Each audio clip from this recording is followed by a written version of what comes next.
of that, I would be.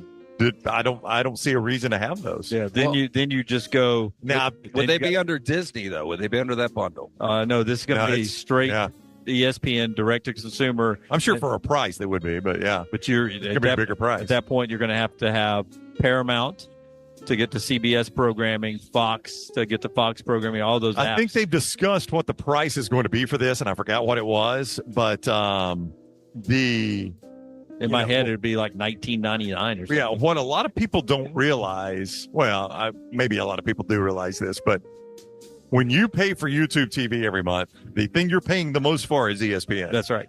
Whether you watch it or not, the price is where it is because of ESPN. That's right. That is the highest price that you are factored into what you're paying. If it was live games, in-season programming, whether it was college football or it was the NBA or Major League Baseball, if they completely had a separate channel, how many people would just subscribe to ESPN original programming? Well, that's very few. You mean? No, he's talking about like 30 for 30 and all that. Zero. Almost zero. Yeah, I would really think so. But if you had a live programming that keeps you going back forward. That's right. Yeah.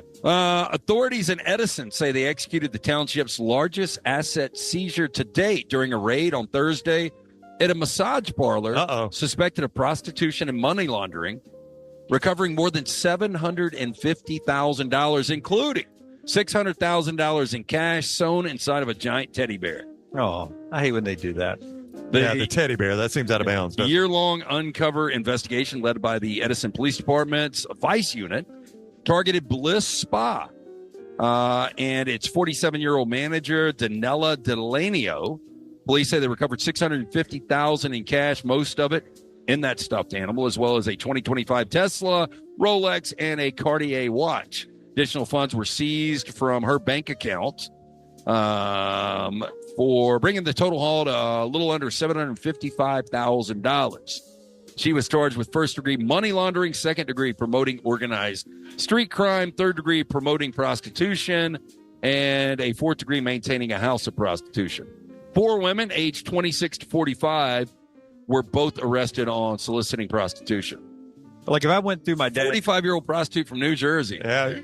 If I was going through my dad's stuff and found a box with $20,000 cash and 4 Cartier watches, would I think something suspicious? Yes, you would. You'd be like, Or not the 20,000. You think the old man won at bowling or darts, but the Cartier watches would be like that. Doesn't seem like his sewing circle. Yeah, you'd be. What was my dad up to that I didn't know about? Yeah, I have found nothing like that. Okay, this is actually a funny story that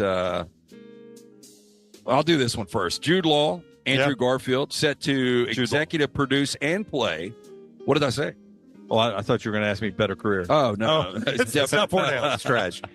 Jude Law, I'd go Jude Law over Andrew Garfield. Nominated for an Academy Award, maybe Best Supporting Actor in the talented Mr. Ripley.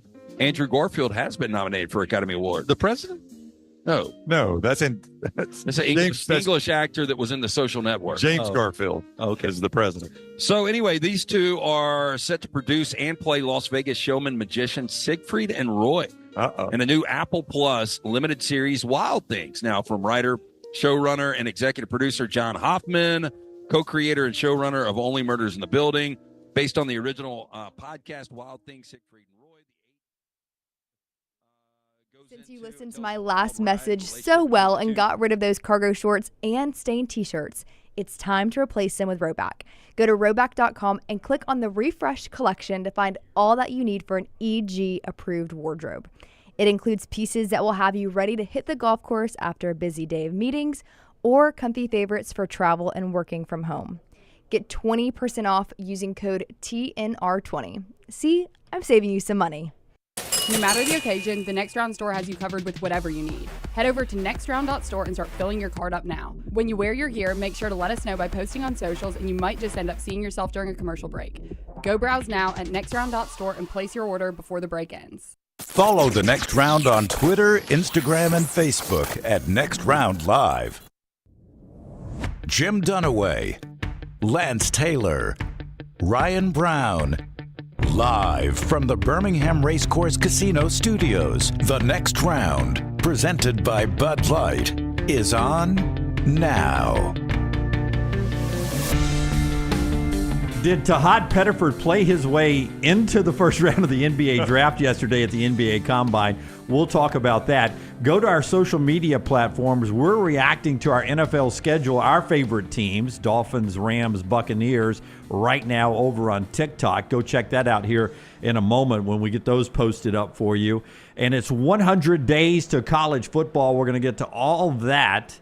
And it's the start of the 107th PGA Championship up in Charlotte, North Carolina at Quail Hollow. Let's start with a leaderboard update before we jump into everything going on in football out there. It's brought to you by our friends at Vulcan Tire and Automotive. Hey, a lot of people are going to be getting on the road next week. I can't believe next weekend is Memorial Day. I'm right about that, right? Yeah, already. It's an early Memorial Day, though, right? Yeah, early Memorial Day. A lot of people are going to be going to the beach, the lake. A lot of people heading to different graduations around town. Make sure your car is properly surfaced, bumper to bumper. If you're rolling on the old tires, it is time for the upgrade. Mention the next round when you get into one of these 4 great locations. Vulcan's got the best tire prices guaranteed.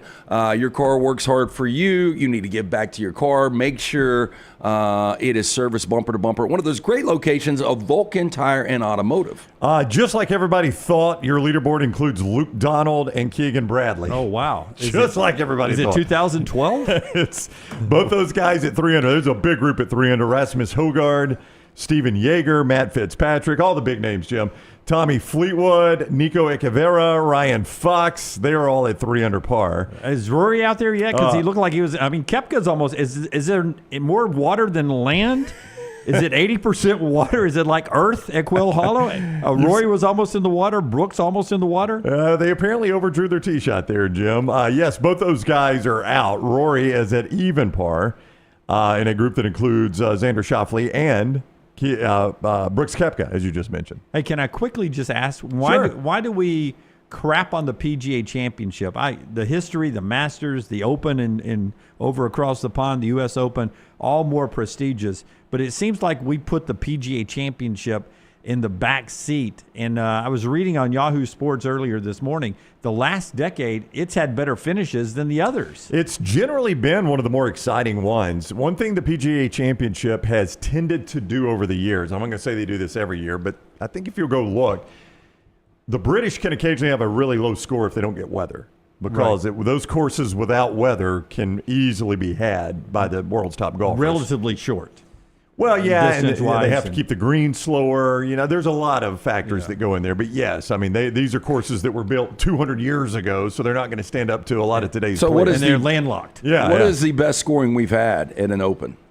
I would say, just offhand, Lance, I would say somebody's gotten to 22 under in a British. That's offhand. I'd have to go confirm that. Perfect weather. Yeah, I mean, when you get perfect weather, those courses lose a lot of their defense in that. But I was going to say, other than that, the PGA has tended to be the one that's got the lower scoring. If you like lower scoring. Now, some people like the U.S. Open where sometimes you got to fight for even par at the U.S. Open. I want to see him coming in with bandages on 18. It was so hard out there. That's what I like. But, yeah, I mean, a lot of people argue that the PGA Championship gives you the best field of any of the majors. Yeah. One reason they argue that is it's all professionals. There are no amateurs in this field. Now, that doesn't mean that a club pro that qualified to get in is better than the world's top amateur to me. But a lot of people at the end of the year will do, average world ranking of the field, and the PGA Championship has the best field. How close has a club pro ever come to winning this thing? Oh, not very.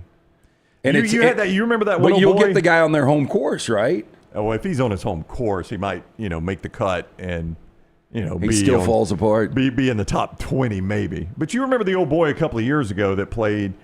I think he finished top 16 because he got his way back in. I don't know if was you that the one in remember Wisconsin? I remember that story. I struggle to remember where he's from. Yeah, but you remember that. He played the last round with Rory. He had a hole in one, and I think he had to get up and down on 18 to earn his way back into the next year, which I think means you're either top. I think you're top 12 if you earn your way into the next year's event. But he was a big story all weekend. Oh yeah, absolutely. Yeah, he was in the mix the whole time and kind of fell off late. I mean, a club pro is not going to go out and beat Rory McIlroy at the top of his game or Bryson DeChambeau at the top of his game. Really? Yeah, I mean, there's a reason. It is pretty amazing because I don't play a lot of golf. You guys have played courses all over, Alabama. And you've played with some of these club pros and how they're good. easy. Yeah. They know everything, obviously, about that course. And if there was no gallery around, those guys could go out on any day and shoot 6, 7 under. Oh right? yeah. It's just a different world once the lights come on. It changes. Well, Nick Saban told us yesterday out at Regions, it is the most mental game out there, the game of golf. If you're tense, if you're not relaxed, you're not going to score well. Speaking of the Regions, we had a blast out there. Before we do our spotlight and bring in Barkley and Saban from our conversations yesterday with them, I enjoyed that day, don't you? It's awesome. Yeah. And everybody out there seeing the kids. Like we had one kid that was rolling around the Coca-Cola room with us, and Nate Oates signed a basketball for him, and just the smiles on the face, being able to see these guys and these big personalities up close and personal. Like we didn't have that access as a kid. No, not at all. I mean, do you guys, it randomly, I remember meeting Tommy Lasorda because I took his book, The Artful Dodger in Fulton County, down to him to get him to sign. But like we didn't have these get-togethers where you would have a group of celebrities that are walking around signing autographs and taking pictures. all in the same place. Yeah. And so, and again, I said this before you were on the starter box yesterday, Dunaway, this might be the best list of celebrities we've had top to bottom out there. I mean, you got the best coach in college football in Kirby Smart, that's still active, the best coach ever in Nick Saban, the biggest personality in sports broadcasting in Charles Barkley, one of the hottest names in country music in Riley Green. By the way, how'd that go over, Forrester, with the Moody softball Dad team? of the year. Yeah, tell everybody what we did, or you did yesterday with Riley Green, and let us know how that went. So several of the girls on our softball team, state champs, are big Riley Green fans. Well, I think we noticed yesterday that most American women ages 14 to, what was the number there? 70. 70. Yeah, that's certainly not unique to Moody softball, not at but they all. are big fans. Yeah, like one of my good friends' son is a senior with a girl they've been dating 3 or 4 years.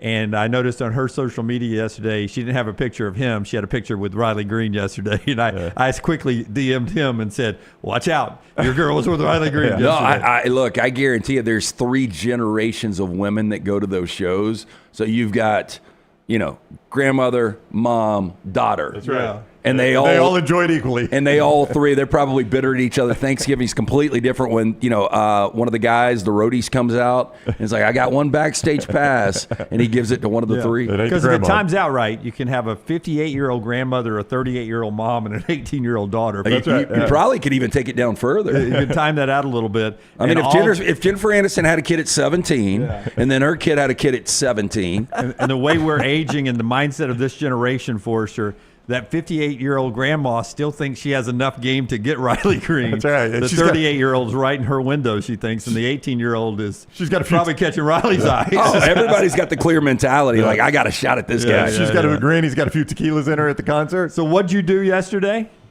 So, given the fact that they're big, a lot of them are big Riley Green fans, and, we've got Riley Green right there. I shot my shot and got you guys to help me get Riley Green to congratulate them on winning their first state title. Yeah. To Riley's credit, it took no arm twisting whatsoever. Yeah. When he walked up, we were just like, hey, when we're done with the interview, which you'll see these periodically over the next month, our Coca-Cola conversations, Riley Green among those. We're like, hey, when we're done with the interview, Scott's daughter right there, their team just won the state championship. Would you give a congratulatory, video? And he's like, oh yeah, I'd love to. There's just a look at the video there that Scott is showing you. And I mean, Riley was very nice about it. Didn't have to twitch his arm at all. We finished our interview with him. He said, now what do I need to say? Scott supplied him with the lines. He nailed it in one take and was gone. And a good looking Auburn hat there too. I would add. Yeah, I mean, I'd like to remind everyone Riley played football at Jacksonville State. I don't know why he's wearing it. And you calling it a good-looking Auburn hat after you said you shot your shot will point out you meant asking him for an interview. I mean, look, I think we're all secure in saying Riley's a really good-looking guy. He doesn't hurt with the women. But, I mean, the handlers, and I know they're doing this, time restraints, and there's a lot of demand for these guys, but they were doing, come on, rap with him, and he was completely fine with hanging back. That's right. He didn't care.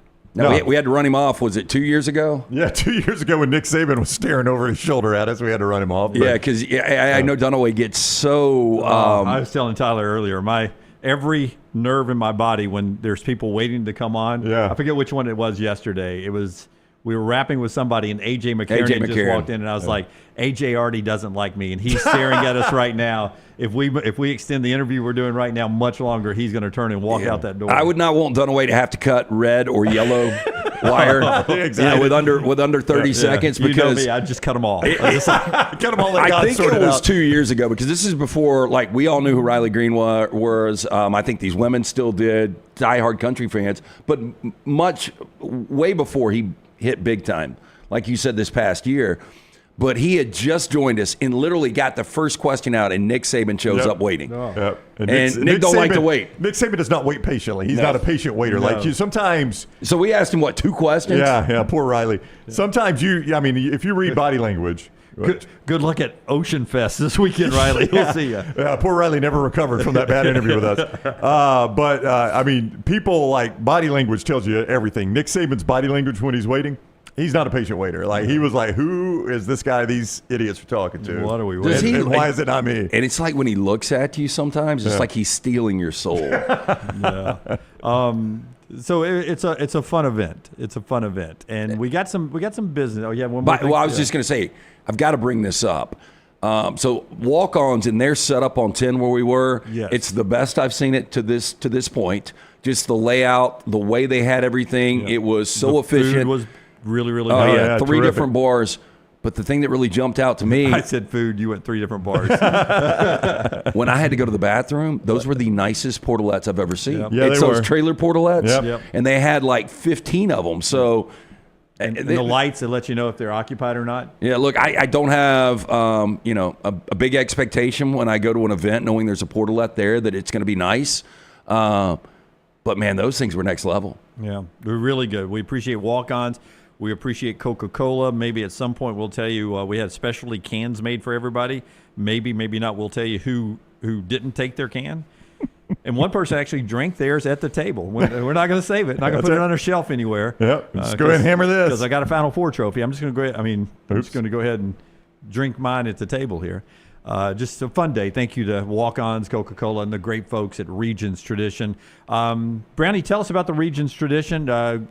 First round ongoing today. They'll play today, tomorrow, Saturday, and Sunday out there at Greystone. Yeah, the Legends of Golf right there at Greystone through the weekend. The Regions Tradition presented by Coca-Cola right there at Greystone. Starting today, goes through Sunday. Some of golf's great names, Ernie Els, John Daly, Stuart Sink, competing for one of golf's most prestigious titles. 4 days of thrilling shots, unforgettable moments, and world-class golf, all in support of local charities. The Regions Tradition presented by Coca-Cola. Get your tickets now, regionstradition.com.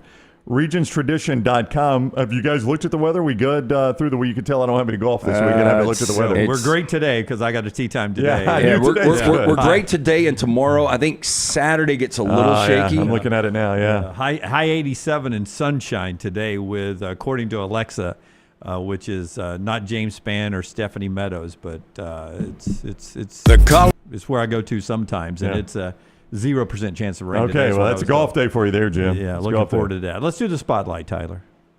The College Football Spotlight. It is the Shunnarah Spotlight. Alexander Shunnarah Trial Attorneys, national firm with Southern roots right here in Birmingham for more than 24 years. They've grown to more than 150 lawyers, supported by more than 500 dedicated team members. They've recovered more than $2 billion, maintaining Alexander's core values: integrity, mastery, passion, and success. If you find yourself in need of a lawyer, call the Alexander Shunnarah Trial Attorneys. You pay nothing unless they win your case. Shunnarah.com. That is Shunnarah.com. Okay, listen, that event out at Greystone with all the names I mentioned always gets national news coming out of it. I was listening to my man Dusty and Danny on Sirius XM on the way in. They were playing sound from the Regions Tradition, talking about stuff that came out of there. And our spotlight today is a couple of things on college football. First, Charles Barkley on giving money to Auburn and the state of the NIL in the world they live in right now. Here's Barkley. There's nobody legal or illegal who gave him more money to Auburn than me. Let's get that out the way. Right. There's not a single person in the world who's given more money to Auburn, legal or illegal, than me. But the notion that I'm going to give them millions of dollars a year so Auburn can be good at football and basketball, that's not going to happen. I've been great, and I'll give Auburn anything, but the notion that I'm going to come up with millions of dollars every year to help us be good at basketball and football, anybody think that is just stupid. Yeah, now that's a guy that's pulling in north of $11 million a year And it's not backing off anytime soon with Barkley. He just got a new contract that I think is going to be closer to 15 than 10. And he's saying, I can't. I've given more than anybody, legally and illegally. I love the illegally because legally, there's no way he's given the most. Yeah. But you throw in the illegal side, I think you can make an argument. Yeah. I mean, how many? Like, if you're a billionaire, I get it. You really can't spend your money because you're printing money every single day just on simple interest and different things that you've got your money, parked in. But, Barkley, I don't know. He's probably worth $150 million. I mean, he probably is in the same situation. But, I can't imagine. First of all, that guy probably gets hit up because I've had people reach out to me. Yeah, I didn't even see Barkley yesterday, and they're like, I've got a great idea. I know. Love to get in front of him, pitch him this idea. I no less than 10 times I've gotten that. Yeah. So he probably gets hit up by relatives, people that he barely knows. And the university's got to be coming to him nonstop, and that's got to get old. I know when we always say the billionaire, like and look, Texas Tech's got one. We've talked about him often, but it's obviously his passion because he founded the NIL. And we throw these billionaires like they're just going to stroke a $10 million check and not think twice about it. Number one, they didn't get to be billionaires by doing things like that, and that's what you got to remember. And there's a lot of people that feel like Barkley right there. They're like, I got plenty of money, and I'll give to the school, and I'll give to great things. But if you think I'm going to pay a bunch of players to play football, you are wrong. Yeah, over and over again. And again, I always say this: you can have all the millionaires and billionaires you want in your program. Most of those guys or women are not going to continue and invest in something that they can't get a return on their investment on. Now, if that return on their investment is I get to go to the Horseshoe or Jordan Hare or Bryant Denny and watch my team win every week, sure, they'll keep giving it. But most of them want some sort of financial return on their investment, and they're not going to get it that way. And we've all got different friends for different schools that are giving money. And they're tired. They're exhausted over the last few years of giving money to keep coaches or to do this or to do that. So it's tough out there. And so we've got a presidential commission coming up. And LT had a chance to ask Nick Saban, part of our Coca-Cola conversation, about being on that presidential commission yesterday. There doesn't seem to be any, but when you look at NIL transfer portal, do you have like a Cliff Notes version that you think can like make this thing a lot better? Not necessarily overnight, but a plan that can come together. Look, I want everybody to know I'm not against players making money. I think they deserve to do that. I think name, image, and likeness is no longer name, image, and likeness. It's become pay for play. So the system that we're paying the players right now probably is a little bit off the rails, and we probably need to do something to get all the state laws, the same, so that everybody competes on a level playing field, authentic name, image, and likeness, which means it's really truly a marketing opportunity. And when this house settlement comes down, there'll probably be, some revenue sharing and some guidelines that we can build around, hopefully, to make the game a little better. Yeah, so some guidelines when this thing comes down. And Nick Saban was on Feinbaum right before us and said the quote, I don't think we really need a presidential commission. People know what the problems are, and they know how to fix them. But we just have to get them all together. So he says my job's going to be on this presidential commission basically is to get everybody in the same room that knows what the problems are and come up with a way to fix them. I mean, outside of the vague, hey, make them employees, let's enact a union, solutions like that. If you ask a bunch of people in the media or involved in the NFL, hey, what do you think about the overtime system? What would you do? Everybody seems to have an answer. Like, I have no idea. I haven't heard a lot of, really well thought out, this is the way we can get this thing done. So I still don't even know the direction. Do you guys? If you had to guess what the best solution for this is, what is it? Hard salary cap. But then we all believe that there will be skirting of the law of the hard salary cap with the NIL. 1,000%. I would not describe that as skirting of the law, though. I mean, if you've got a hard salary cap, to me, that constitutes or that restricts the money the school itself can pay. Right. But the government has no place telling Joe Blow Automotive who they can spend their money with and how much they can spend. that's exactly Nor right. does the NCAA. That's exactly right. If But I'm Joe Blow Automotive, I know what you're saying. when I was you're- saying skirting the I law, know. we're trying to set up a format, a guardrail, Yeah. to where you've got a quote unquote, as Saban said, a level playing field. But you're never, ever, ever, there is nothing you can do if you're going to allow players to make money. There's nothing you can do to stop Joe Blow Automotive from spending whatever he wants to spend. Now, that's a guy that might say, I'm not a billionaire, but I love going to the Horseshoe and watching Ohio State Yeah, win. but if let's just say that guy's a Tennessee fan, Mm-hmm. if Tennessee is under the umbrella of this is the hard cap number, then you can't spend anymore. No, you can. That's the number that's coming from Tennessee Athletics. That's the right. check they are stroking. That's got the big block T on there. That's taxed. That's it's the same for everybody. Yeah, but I'm just saying, if part of your agreement is if all four Power Fours get together and they're like, this is the most, this is the biggest amount of money anybody can have, then it's got to stop there. You mean any player can Any have? player, yeah. Like there's got to be a cap on a player. Yeah. I don't see how that would legally stand up. Just in the court of law, I don't see how that legally stands up. Because in the NFL, you've got 32 ownership groups that agreed this is how much we're going to spend. Yeah. And we don't want to spend more than that because that's coming out of our pockets, and there's just 32 of us. So we have a gentleman's agreement. We're not giving any under the table, and if anybody gets caught giving under the table, there are major violations the NFL has to penalize those people. That's right. But Derrick Henry can go out and do a Gatorade deal for $8 million if he wants to. as much as he wants to, right? And some markets are better than other markets. If you play for the LA Rams, you have a better chance of making more money than if you play for the Jacksonville Jaguars. Or if you play for the Miami Dolphins, the Tampa Bay Buccaneers, or the Jags, you're not paying state income tax. That's or right. the Titans. So you've got a little advantage over the California teams. So I will look into a tight shot, Forrester, if you want me to say this, or I can do it on the 3-shot, however you want to. The phrase we have to get out of this discussion is level playing field, because there's never been a level playing field. There have always been football programs, whether legally or illegally, as Barkley said, that has had an advantage over others, and that will always be the case. True or not true? Well, give me a sport that's ever had a legal playing field, ever. Well, look, I thought it was comical that, we've got SEC Media Days coming up in right at 2 months. And I remember we were out at the old Winfrey Galleria. And this is probably mid-2000s when the NCAA or the SEC came in and said, you know what? Everybody's got to have the same amount of pages in their media guides. Right. I do remember there was like 206 pages, wasn't it? Yeah, and the explanation, well, we need a level playing field. And I'm like, it never is. Vanderbilt is not Alabama. That's it right. never will be. Yeah, because people were starting to use these media guides as recruiting tools, and it'd be a 500-page Bible of That's a right. media guide.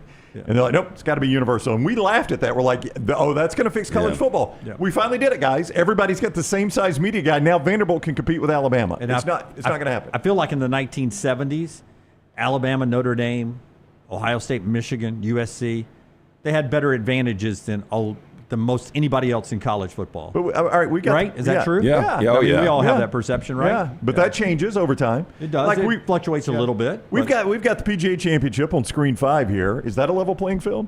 No. No. Okay. We all watch the NFL on Sunday. Is that a level playing field? It's the closest that It's anywhere the else closest in anybody's sports. ever gotten. Yeah. But it will not be. You'll have a 3-14 team, and you'll have a 14-3 team. Yeah. It is not going to be a level playing field. But that 3 and 14 14 team can beat the 14-3 on They any given can, Sunday. But also on the next year, year, the 14-3 team could be 9-8. That's right. And that 3 and 14 team could be 9-8. if they commit to doing it. That's right. But I mean, the Rockies and the Dodgers are not playing the same sport right now. Oh my goodness. They're not. No. The Rockies and the Dodgers are. Baseball's the worst. Yeah, the Rockies and the Dodgers are not even in the same right. same sport. But right let me now. ask you, do we really want that true parity in college football? Like, we got it to a degree this year with Arizona State and Boise State and Indiana in the college football playoff. Do you really want that? And why do people think we had it this year, though? They think because of the NIL and the transfer portal that it has pushed some of the chips around a little bit to where they're not all in Tuscaloosa and Athens and in Columbus and Ann Arbor and Happy Valley, those places. That it's been moved around a little bit, and that's what's given us the parity.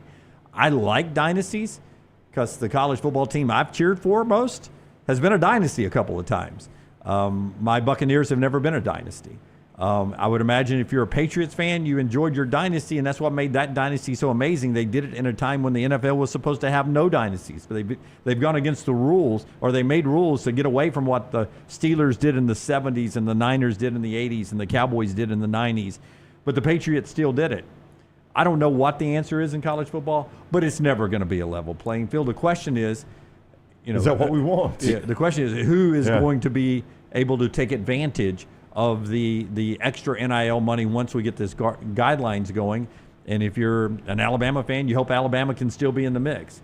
You feel good that Texas and Texas A&M and the oil money is going to be there. You feel good the Texas Tech guy is going to be there. Somehow you feel good Notre Dame's going to be there. Ohio State's going to be there.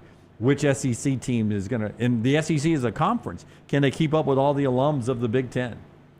Best dynasty going, and I just thought about this when we were talking to Moose Johnson, because one of you guys asked him, is the Birmingham Stallions right now. Yeah.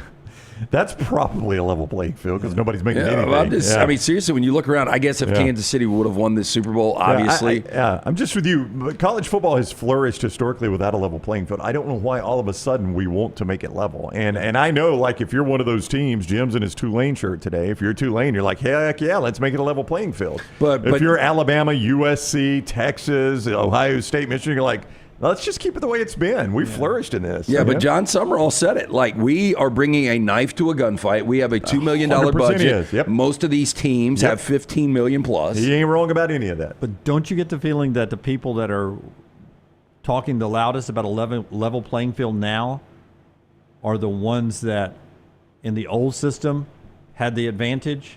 And now they're starting to lose that advantage a little bit. Yeah. I mean, I do think your powers that were at the top that could control.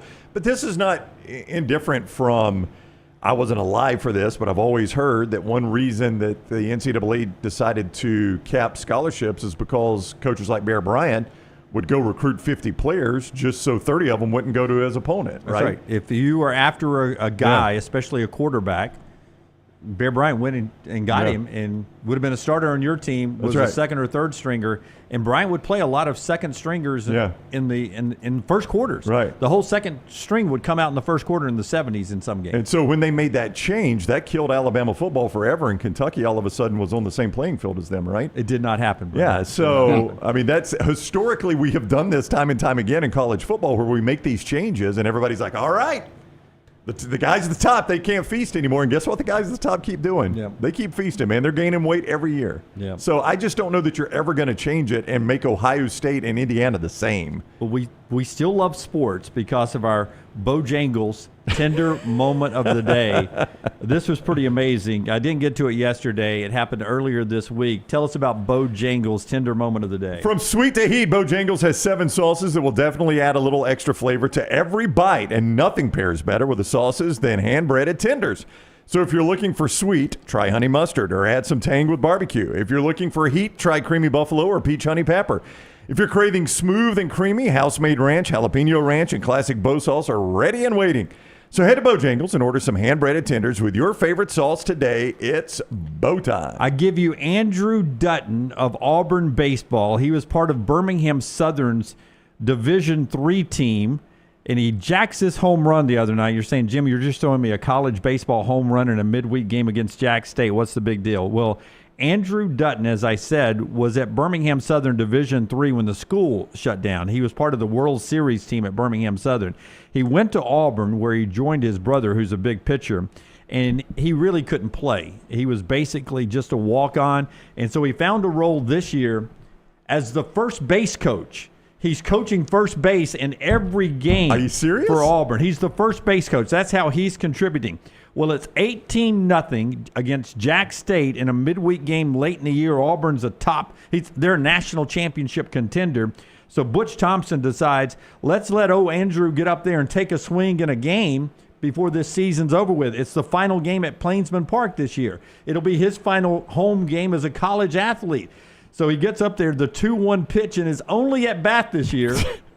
He jacks it over the right field wall. That's amazing. They write movies about it. That's Rudy. That's pretty amazing. So that's going to be his last at-bat ever at home. Probably. It's probably his last at-bat in college ever. Yeah.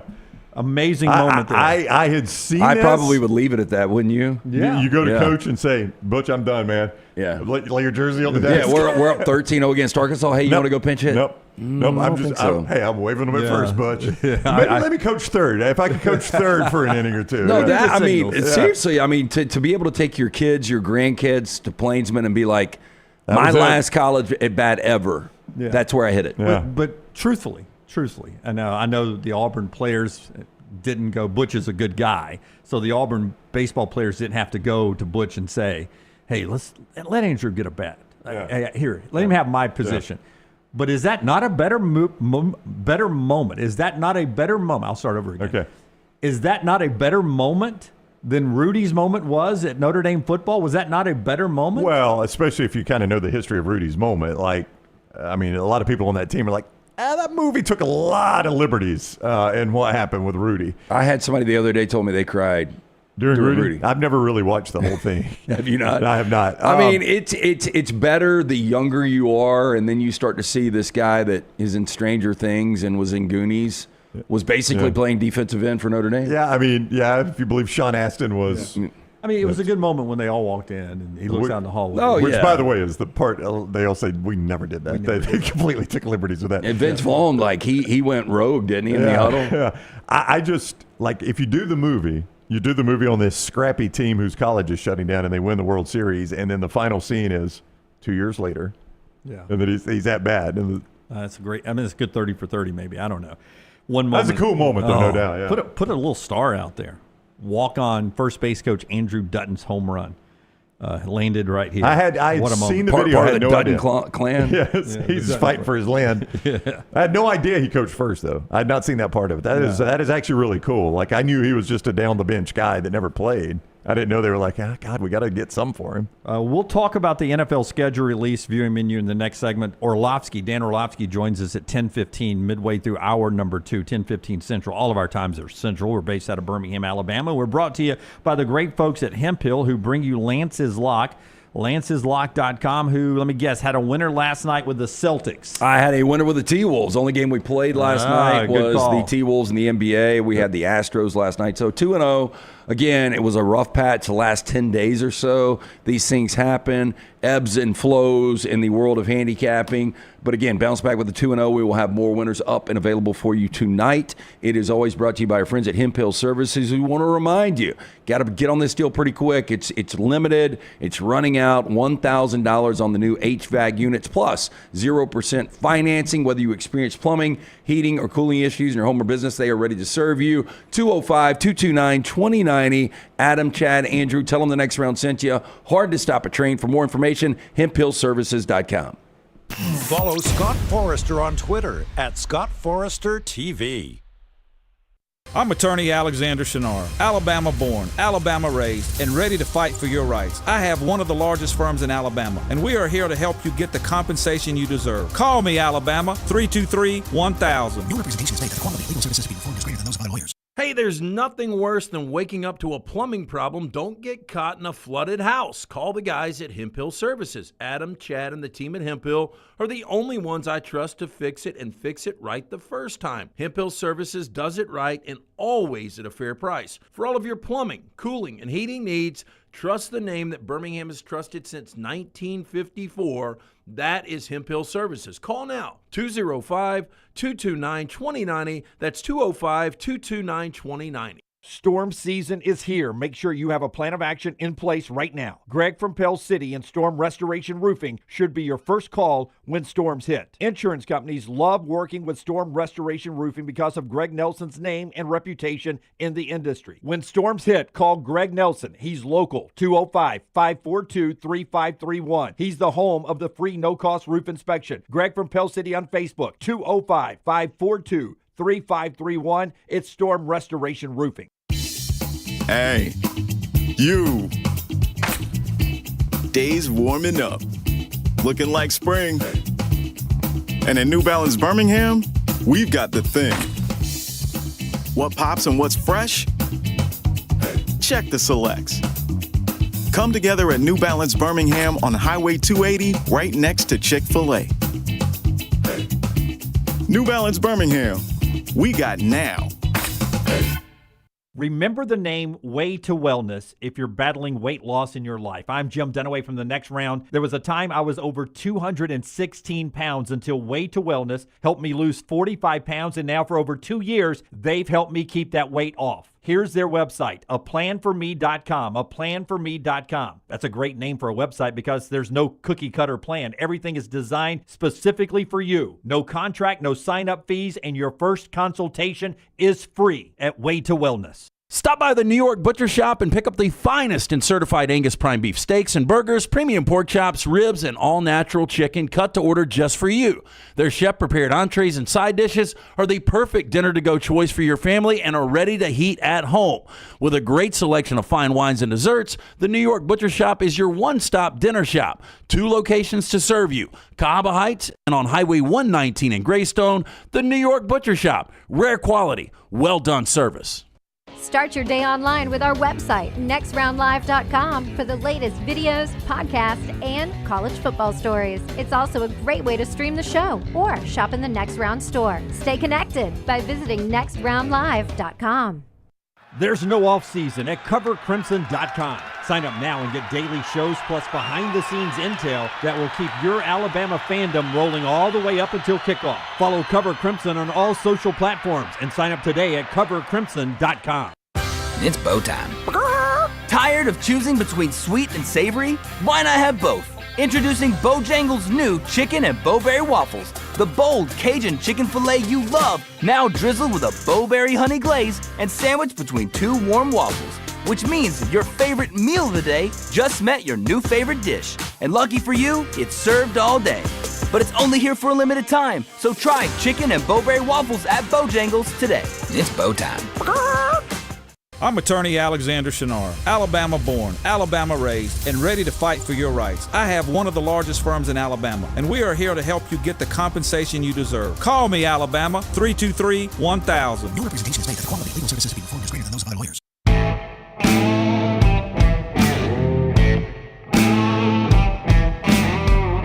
Our 40 and 40 team coming up after we talk to Orlovsky in hour 2, so it'll be around 10:35 as we continue our college football countdown. We're about to talk about the NFL schedule release after the viewing menu. Before we get to that, our show brought to you by our friends at Way to Wellness, your journey to healthy living. Leslie said, Jim, wear some Tulane colors to show off how much weight you've lost with Way to Wellness. So I put on some Tulane colors today to show that I'm a firm nothing's firm, but a slim 173 today, getting ready for a round of golf. And I will tell you this, Way to Wellness can help you jumpstart your weight loss too this summer. Aplanforme.com, aplanforme.com is the website.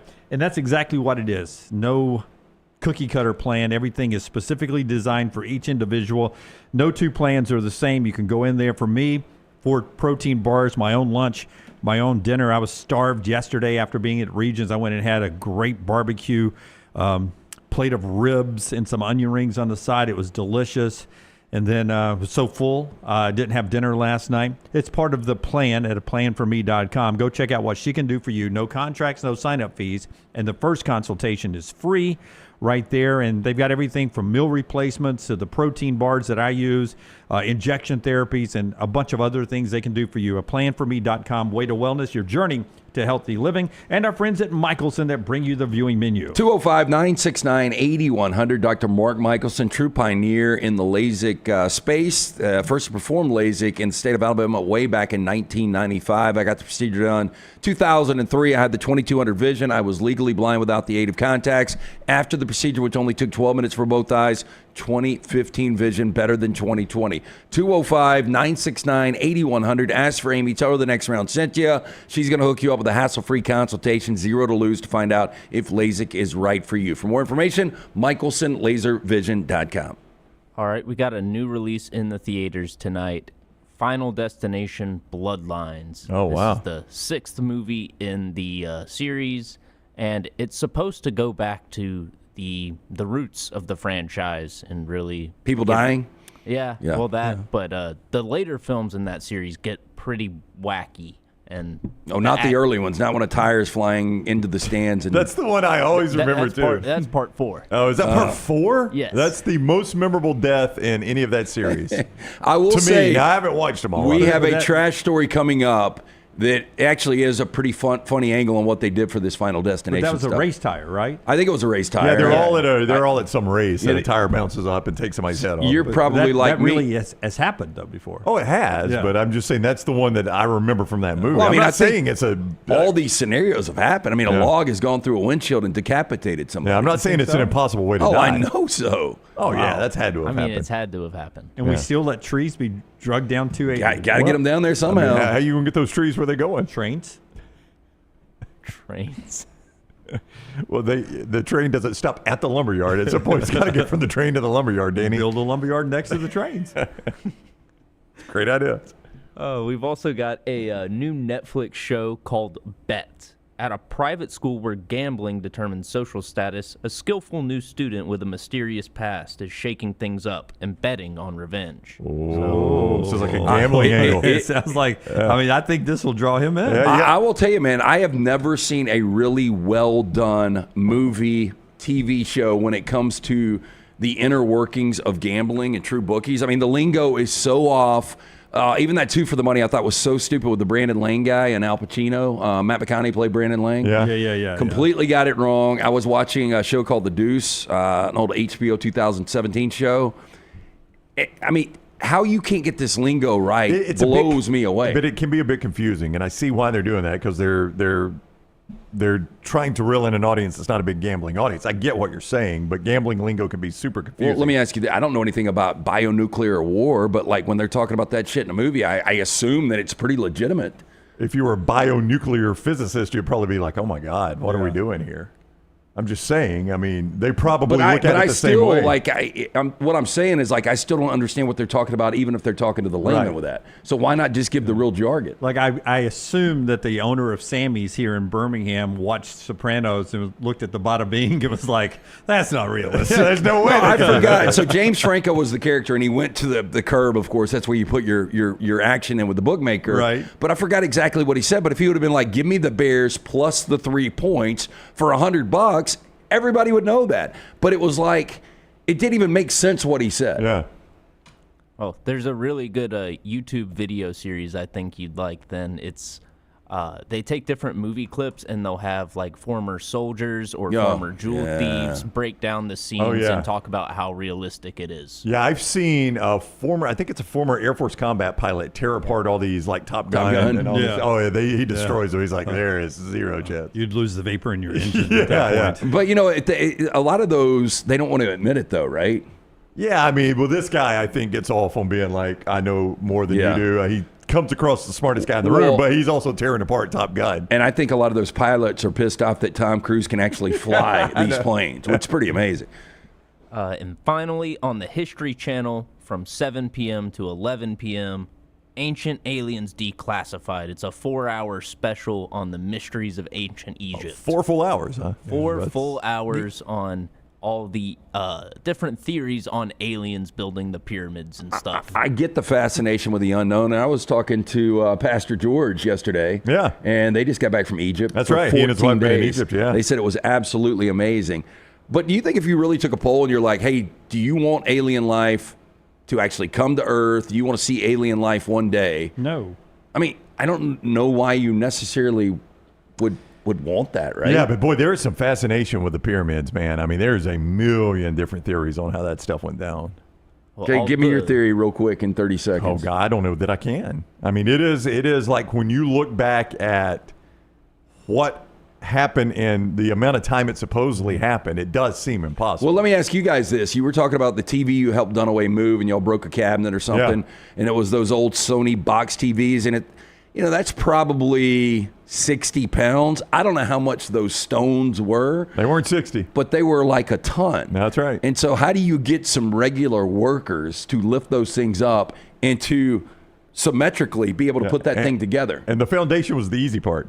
Yeah, once you get the foundation, now we got to start lifting them. And it was proven that the rocks or stones that were used to build the pyramids came from a quarry 50 miles away. Yeah. So now you got to get them there.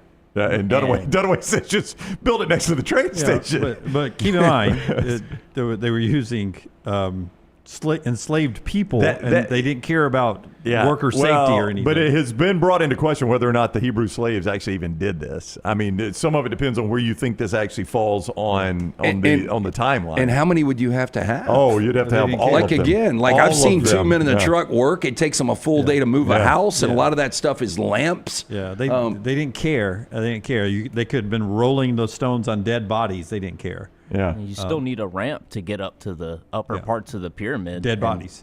Yeah, How dead bodies big does built the ramp ramps. have to be? Yeah. Would you give up? Would you give up movies for a month if you could see, if you had like surveillance video of how the pyramids were actually built? Yeah, I'd do it. Tyler, do you think? That's what Tyler's watching tonight. I want to get to the NFL schedule before we get to Orlovsky in the next segment. Before we do that, though, I wanted to put this right at the viewing menu. They're making a movie called Madden. We talked about it before. We knew the cast was going to be Christian Bale and Nicolas Cage. They are in costume for the photo. There it is. I think they look like them. I think this should come as no surprise, but Christian Bale looks just like Al Davis to me. It's going to be hard for Nick Cage to do John Madden. It's going to be awful. But boy, Nick Cage, I think Christian Bale's got Al Davis nailed. Yeah. And look, and I think Nick Cage in the right roles can be a really good actor. I mean, he was great in Leaving Las Vegas.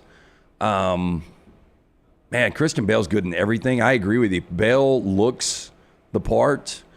I don't think we're going to be able to have a believable Madden here. Yeah, especially from Nick Cage and the way Madden talked and his nuances. We'll see, though. But they're doing that movie. I just thought the Al Davis one was spot on. You almost should have just gone ahead and bent the bullet and done Frank Caliendo. I mean, I know it may probably take some pop out of the movie, but he sounds just like Madden. I mean, if you want to do it, There's got to be a more oversized actor that's kind of an unknown that could maybe hit Madden the right way.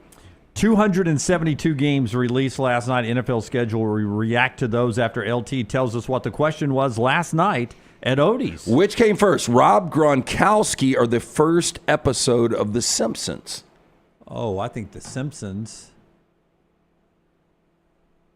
And by the way, as you ponder this, we had a guy come up and tried to argue with us on this. He was like, oh, no, The Simpsons were first debuted on the Tracy Ullman show. And I'm like, okay. Well, they were, but that was not the series. Right. I think everybody knows what the question was. Yeah. I mean, if you go The Simpsons, the series, the television series, it's the longest running scripted show in the history of television.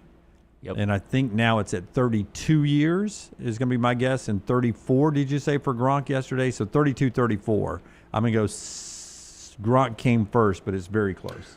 It is very close. Gronkowski's birthday was yesterday, May 14th, 1989, 36 years old. Just 7 months after that, December 17th of 1989, The Simpsons debuted on Fox. Yeah. These are the little factoids you learn when you come out and join us. Odie's Team Trivia. It was an absolutely slam-packed house last night. Everybody's having fun. Come join us next Wednesday. We do it every Wednesday at the original location at Crestline, newest location in Edgewood. Both have incredible food from Rodney Davis, from the award-winning wings, delicious burgers, fantastic sandwiches, ice-cold beer buckets full of the Bud Light. Get in, see Will Haver and that great staff. Birmingham Institution, it's Odie's Tavern. Just think about that. You're a snotty-nosed 14-year-old teenager watching first-year Simpsons, and you're really cool. You're 50 now. Wow. Yeah. That's crazy. Isn't that crazy? Yeah. And probably still love The Simpsons. But that is one of those shows that there's so many adults that still like it. I really liked it when I was in college, and I can't stand it now. Yeah. I rarely see it on now. I didn't even know it was still on. I mean, I knew it was still on. I just don't know when Would you it's watch on. it? When it's on. I've always enjoyed it. I've watched it. Yeah. But no. I enjoyed the one where we always kill Kenny more.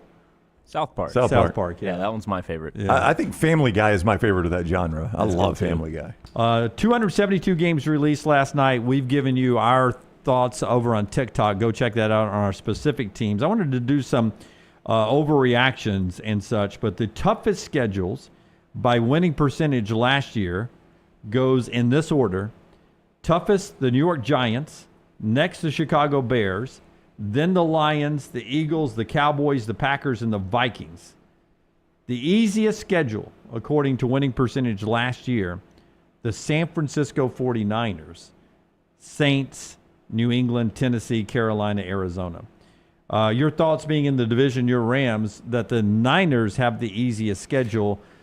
Now, all of ours ended up middle of the pack, as they try to do. Not a lot of variations from the hardest to the weakest. Well, there was this myth that the Super Bowl champion got the toughest schedule, and that's never been the case. Look, I mean, you have a rotation where you're playing other divisions. You know, That's if you're right. in the NFC, you're playing the AFC West every 4 years. And you've got 6 against your division. And I mean, you that's got 6 of 17. And again, you don't know year to year how good That's a team right. is going to be. But San Francisco coming off a 6-11, they needed a break. But they start on the road with 2 coin flip games at Seattle and even at New Orleans. Yeah, I would like to know, and I'm sure there's research on this. I just wasn't anticipating talking about it. How often does that translate into a playoff berth? Like, how often does the team that's got, in theory, the easiest schedule make the playoffs? I would love to what see percentage of time? Yeah, the 10 easiest schedules going into the season. Yeah. What were the percentage of those 10 teams that got to the postseason over the last 10 years? Yeah, what was their win percentage even? Yeah, I'd like to know that. Like, does it even matter? I've never seen that. Yeah. I'm sure it exists somewhere. 10 may be going too deep because that gets you to the middle of the pack where that's where the big norm is looking at this. The extremes were 5 at the top, 5 at the bottom is where I saw the biggest extremes. And likewise, I'd like to know if you've considered to have one of the most difficult schedules. Now, the Giants aren't expected to be very good, so I don't keep them out of the playoffs. But if you gave the Chiefs the Giants schedule, is that the difference in 14-3 or 13-4? I mean, what statistically would be the difference there? But if you look up there, you see the Giants and the Cowboys are there because they've got the Eagles. The Bears and the Packers and the Vikings are there because the Lions are in there, and the Packers and the Vikings are good. So it all those division games can make it look a lot tougher as well. I mean, I think there are now 4 divisions that you could say are the best divisions in all of football. I mean, right now, who do you guys think has the most difficult division in football? Because here's the 4 I would give you. I think the AFC North is in play with Baltimore, Bengals, Browns, Steelers. I think it's fading, though. I think the NFC North is much stronger. That's the number 1 for me. AFC West, Chiefs, Chargers, Broncos, all postseason teams last year, and I think all are going to be good this year. Coming back. The NFC West, with the Commanders coming up. You NFC brought up East. NFC East, excuse me, Troy Aikman talking about the Cowboys winning a Super Bowl. And obviously, by the way, the Eagles. Yeah, and then the NFC North. I mean, you can make an argument not only for Detroit, Minnesota, and Green Bay, but what is Chicago going to do this year with Ben Johnson now calling the shots and Caleb Williams back for year 2? With Bears being the weakest link in that division, that to me is the toughest. Yeah, and the Bears could easily be 9-8 this year. That's easily. Right. They could be a playoff team. The Vikings could be the team. Yeah, I would agree with you. I think the NFC North is probably the best division right now. Very interested to see how good J.J. McCarthy's going to be. Okay, before we do another PGA Tour scoreboard update, I did want to bounce around more schedule. We'll talk to Orlovsky about this coming up on the other side. But LT, correct me if I'm wrong, you believe the Chiefs fall back to earth a little bit. You're not saying they missed the playoffs, right? But that they'll be more closer to average than elite this year. You guys remember there was a point last season where like people were talking about the Chiefs going undefeated, and they ended up going 15-2. Yeah. They've got 10 standalone games, 7 primetime games, 5 primetime games in the first 8 weeks. Shocking. So you could say this. You could say, let's get them in prime time, and let's get them in prime time early.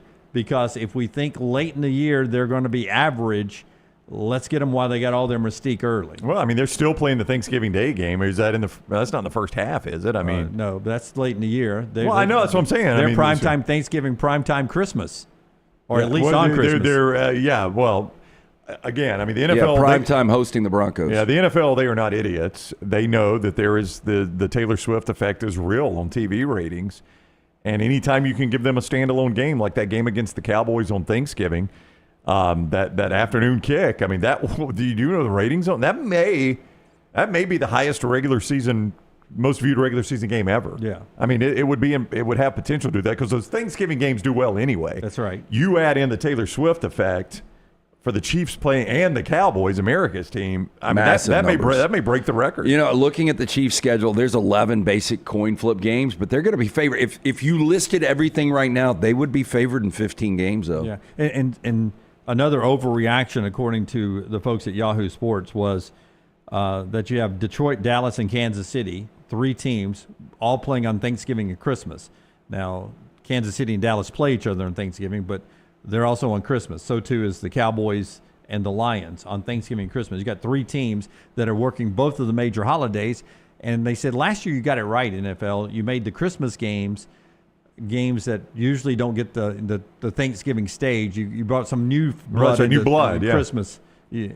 But now you sort of repeat the same characters on Christmas and Thanksgiving. Do you think there's an appeal for that? Like, do you think they went to the organizations, and it's almost like they should be able to turn that down? Okay, you're playing on Thanksgiving. Are you okay with playing on Christmas? We saw the story where the Chiefs said, we want the Christmas game every year. Give it to us. You know, they want Christmas to be what Thanksgiving is to Detroit and Dallas. I found it weird, though. You know, our buddy Charlie Vitella sent me a text yesterday, big Detroit Lions fan, and he's excited about Thanksgiving and Christmas. I would not be at all. See, you said that, and to me, even without small kids now, but even when I had small kids, after Santa, we'd opened our gifts and Santa has surprised us under the tree, and the family has moved on at about noon, especially when I'm over at in-laws' house or, you know, somebody else's family's house.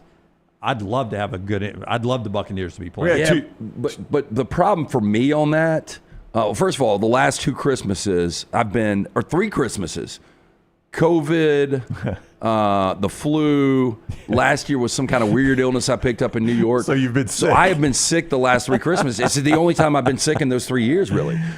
With all that said, I don't like any negativity. Like, Christmas is such an awesome, special day. Yeah, you guys know I take the Rams a little too seriously. Yeah. That late in the season, how important those games are, I don't want anything that can throw it out of whack. I get it. So if they lose, it kind of messes up your Christmas. I see what you're saying. Yeah, that's the only reason. I can see that side of it. So, wow. If the Broncos played the Rams on Christmas and they beat the Rams, your headline would be Bo Humbug. I don't know how you came up with it that quick. Not good, but that was really quick. I mean, in 15 seconds, I thought it was a pretty good headline. Boy, headlines are coming soon, right? They're coming soon. 100 days away. Yeah, I just I don't need that negativity on Christmas. Okay. I had not thought of it from that perspective, though. I get what you're saying. People believe that they put Dallas in the opening game, the kickoff game, because Dallas isn't supposed to be good. We'll talk to Dan Orlovsky about that coming up. And Philadelphia, by the way, defending Super Bowl champions, they don't have back-to-back home games all season long.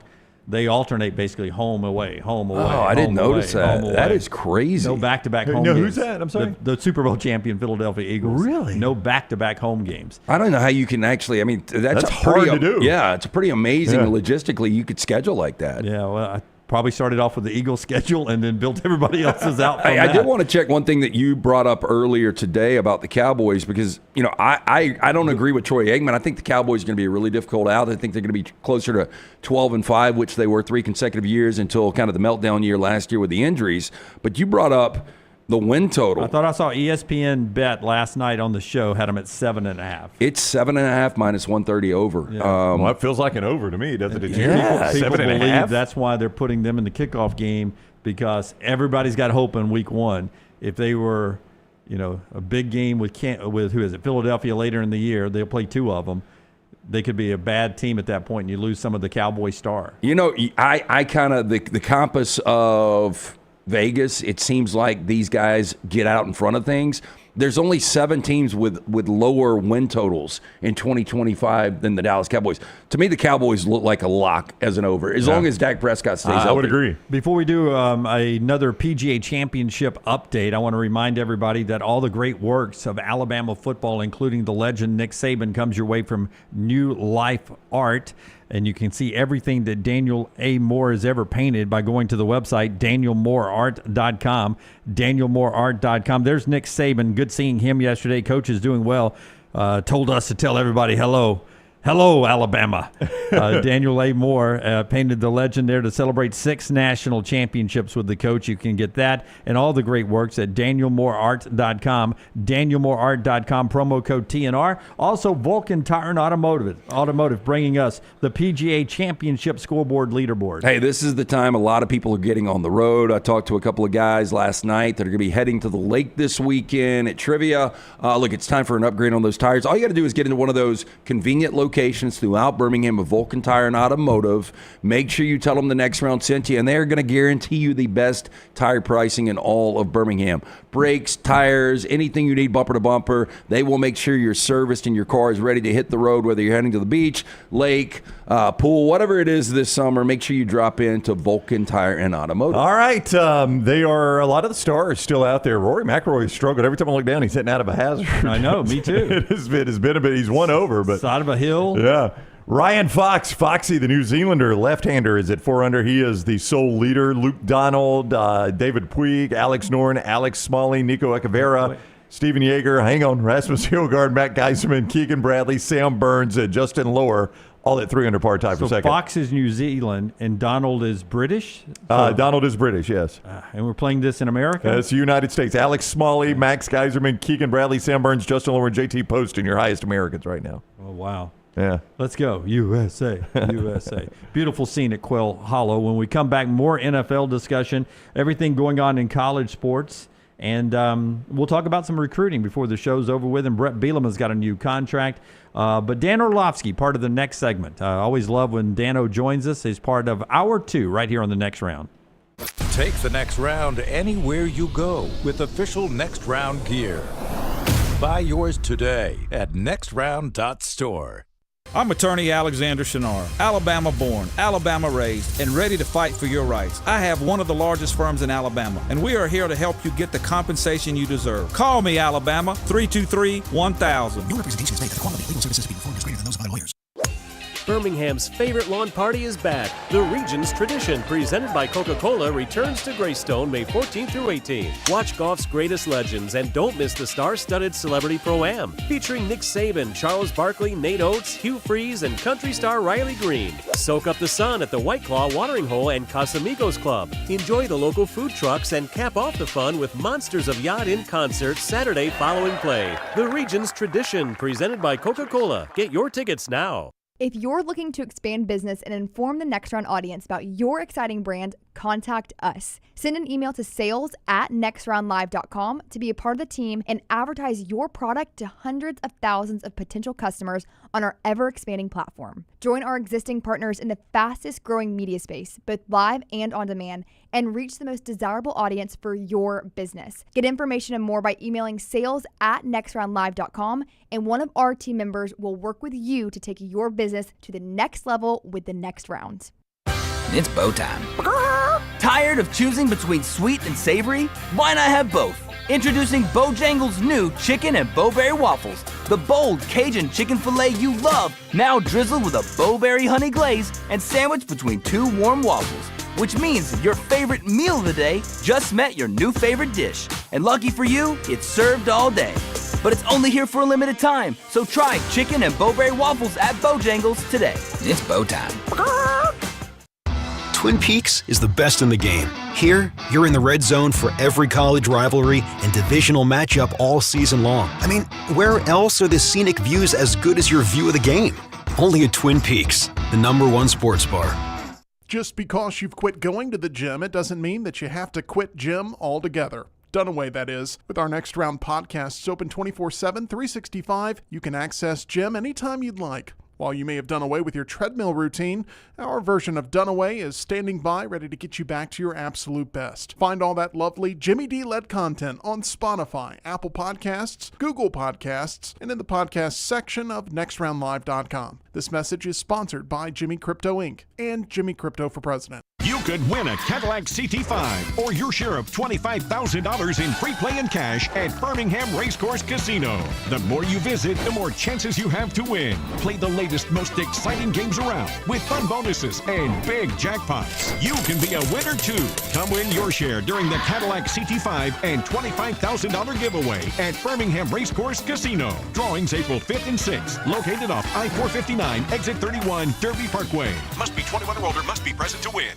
As we all know, there's no off season when it comes to college football. If you want to stay in the know with all things Auburn, join us over on thebarnauburn.com and get $25 off your annual subscription. We'll keep you up to date and give you exclusive content all the way to the first Saturday of football season on thebarnauburn.com. Storm season is here. Make sure you have a plan of action in place right now. Greg from Pell City and Storm Restoration Roofing should be your first call when storms hit. Insurance companies love working with Storm Restoration Roofing because of Greg Nelson's name and reputation in the industry. When storms hit, call Greg Nelson. He's local, 205-542-3531. He's the home of the free no-cost roof inspection. Greg from Pell City on Facebook, 205-542-3531. It's Storm Restoration Roofing. I'm attorney Alexander Shunnarah, Alabama born, Alabama raised, and ready to fight for your rights. I have one of the largest firms in Alabama, and we are here to help you get the compensation you deserve. Call me, Alabama, 323-1000. No representation is made that the quality of legal services to be performed is greater than those of other lawyers. Jim Dunaway, Lance Taylor, Ryan Brown. Live from the Birmingham Racecourse Casino Studios, the next round, presented by Bud Light, is on now. Wow, Reese Davis teasing that he, at the ACC meetings, spent an hour with Dabo Swinney and Bill Belichick at a table, and there's a screenshot here. The conversation will be a full show on a variety of platforms soon. For now, clips on College Game Day pods with Pete Thamel. That from Reese Davis. So, Dabo and Belichick together? Yes, with Reese Davis. You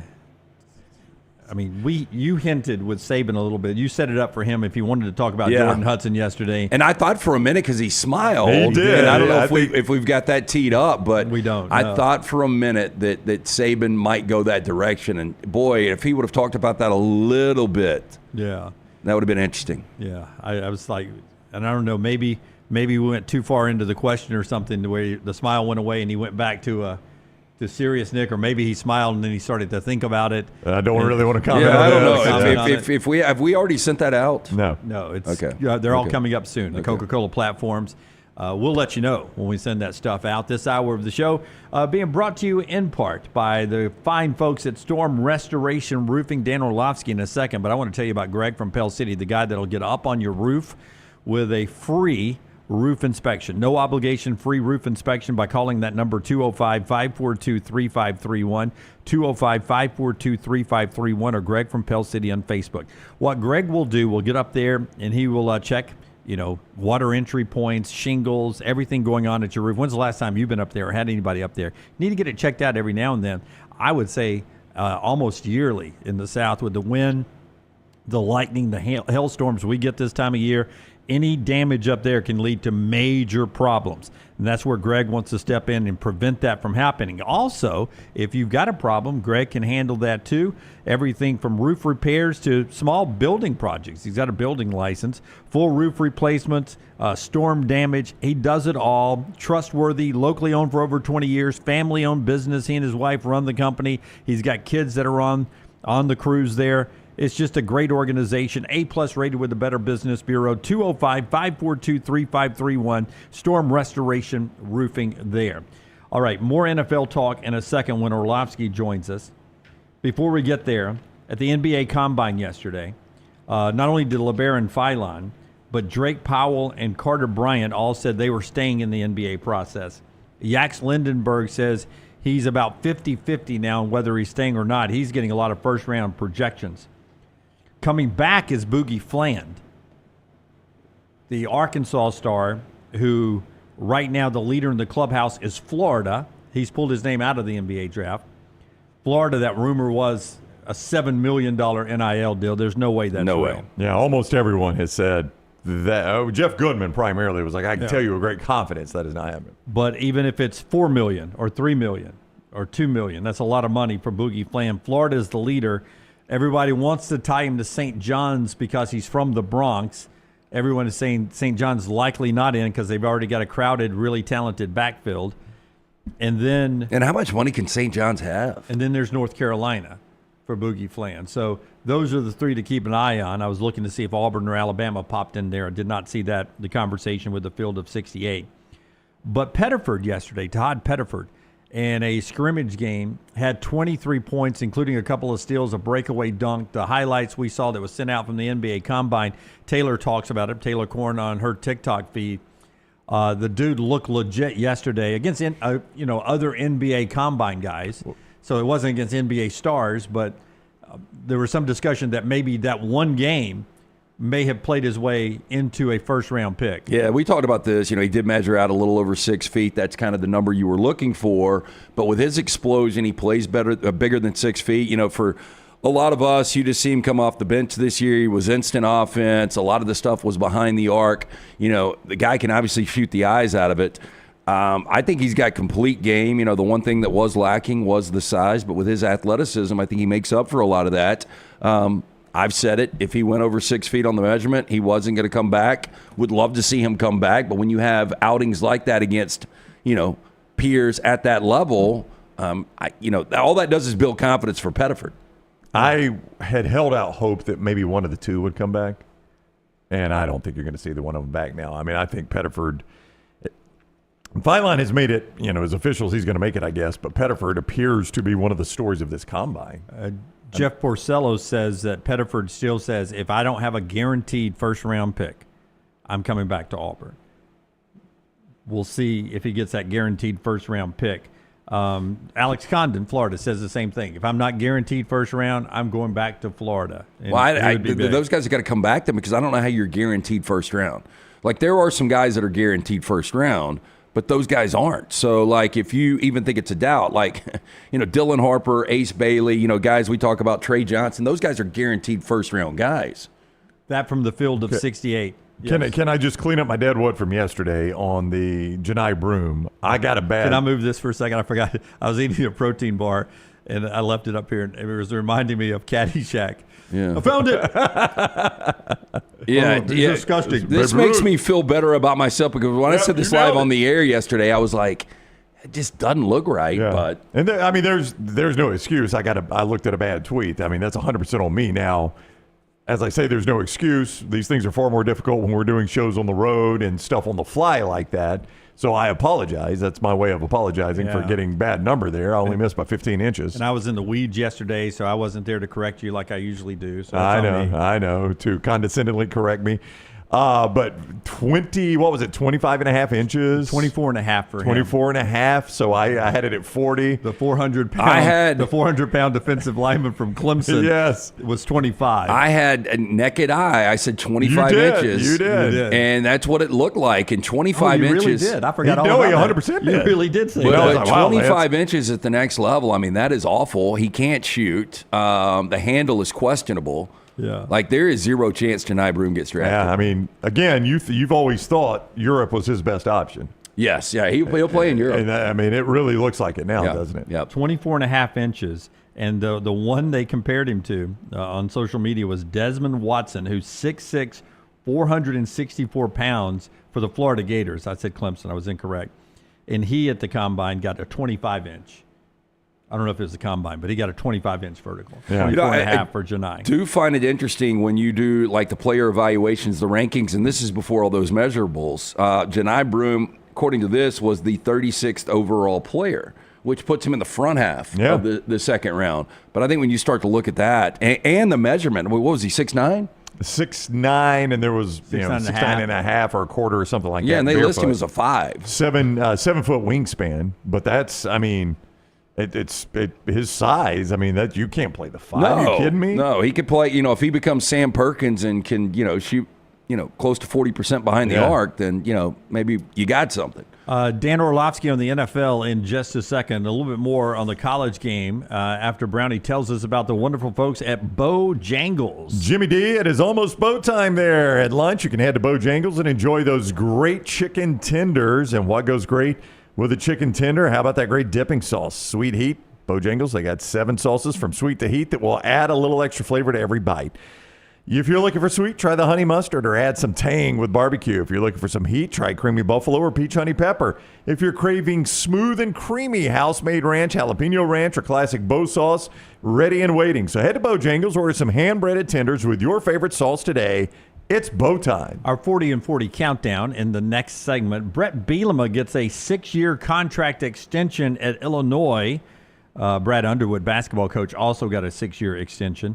Bret Bielema, grade of the job he's done at Illinois so far. LTU first. I would go a B+. I mean, because you've got this team in a situation not only coming off, 11 wins last year, but most people are going to have them making the college football playoff. 9 out of 10 guys that are doing their top 25s preseason have got Illinois as this year's Indiana. We brought it up months and months ago with all of the returning starters. Favorable schedule. Yeah, favorable schedule. Luke Altmaier coming back with all of his experience at quarterback. Good at running back.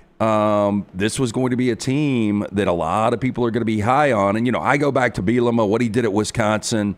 Heck of a coach. He won 10-plus games, 4 seasons there out of 7.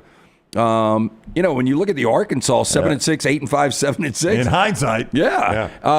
And look, he's 2 winning records. So 5-7 year 1, 8-5, 5-7, then 10-3 actually. Yeah, 28-22, 18-18 in the Big Ten for Illinois. It's B plus, right? For that job. Yeah. But you love smart ADs as we go to Dan Orlovsky. If they're going to be a playoff team this year, give him the contract extension and the raise before they make the playoffs. It saves you money in the long run. That's right. That's right. All right, let's talk some NFL schedule released last night. Our guy Dan Orlovsky, ESPN, joins us now on the Shunnarah Hotline. Welcome in, Dan. Good to see you again. How you been? I've been doing good. How are you guys doing? Doing fantastic. We appreciate the time as always. I did not realize this until Dunaway brought it up. I know your family has some Eagles connections. Your wife is a big fan. Have we ever seen a team alternate that way where they don't have a single back-to-back road or home game? It's alternating each week? Yeah, I'm sure it's happened, but I don't know if it's been a team that has, been as good as Philadelphia, a defending Super Bowl champion. You guys are accurate. I don't think my wife's a fan, though. My wife's a maniac. She is an absolute maniac. Like, when they announced that they were opening the season at home Thursday night versus the Cowboys, her 2 things were, 1, the Cowboys haven't done anything to deserve that in her mind, so she was furious about that. And then she, a day later, was like, you know what? Good. They have to watch us raise a banner to start the season. So, she's very intense about her fandom. But I think the interesting thing about Philly's schedule, or one of the most, is they play on every day but Tuesday and Wednesday. They play on Monday, Thursday, Friday, Saturday, Sunday. So wow, that's just a lot. I know people probably don't think about it in that regard, but in many ways, athletes and certainly NFL people are like creatures of habit, and so you build these routines of how you go about your week. The day after the game, 2 days after the game, how you install your offense for a game 4 days away, 3. And so you're talking about they're going to have such a variance of, off or post game preparation. I just think it's a lot to throw at a defending Super Bowl champion. Okay, since you brought up your wife as a Eagles maniac, you started 12 games in your NFL career. Did you ever start against the Eagles in which he had pulled for you or the Eagles?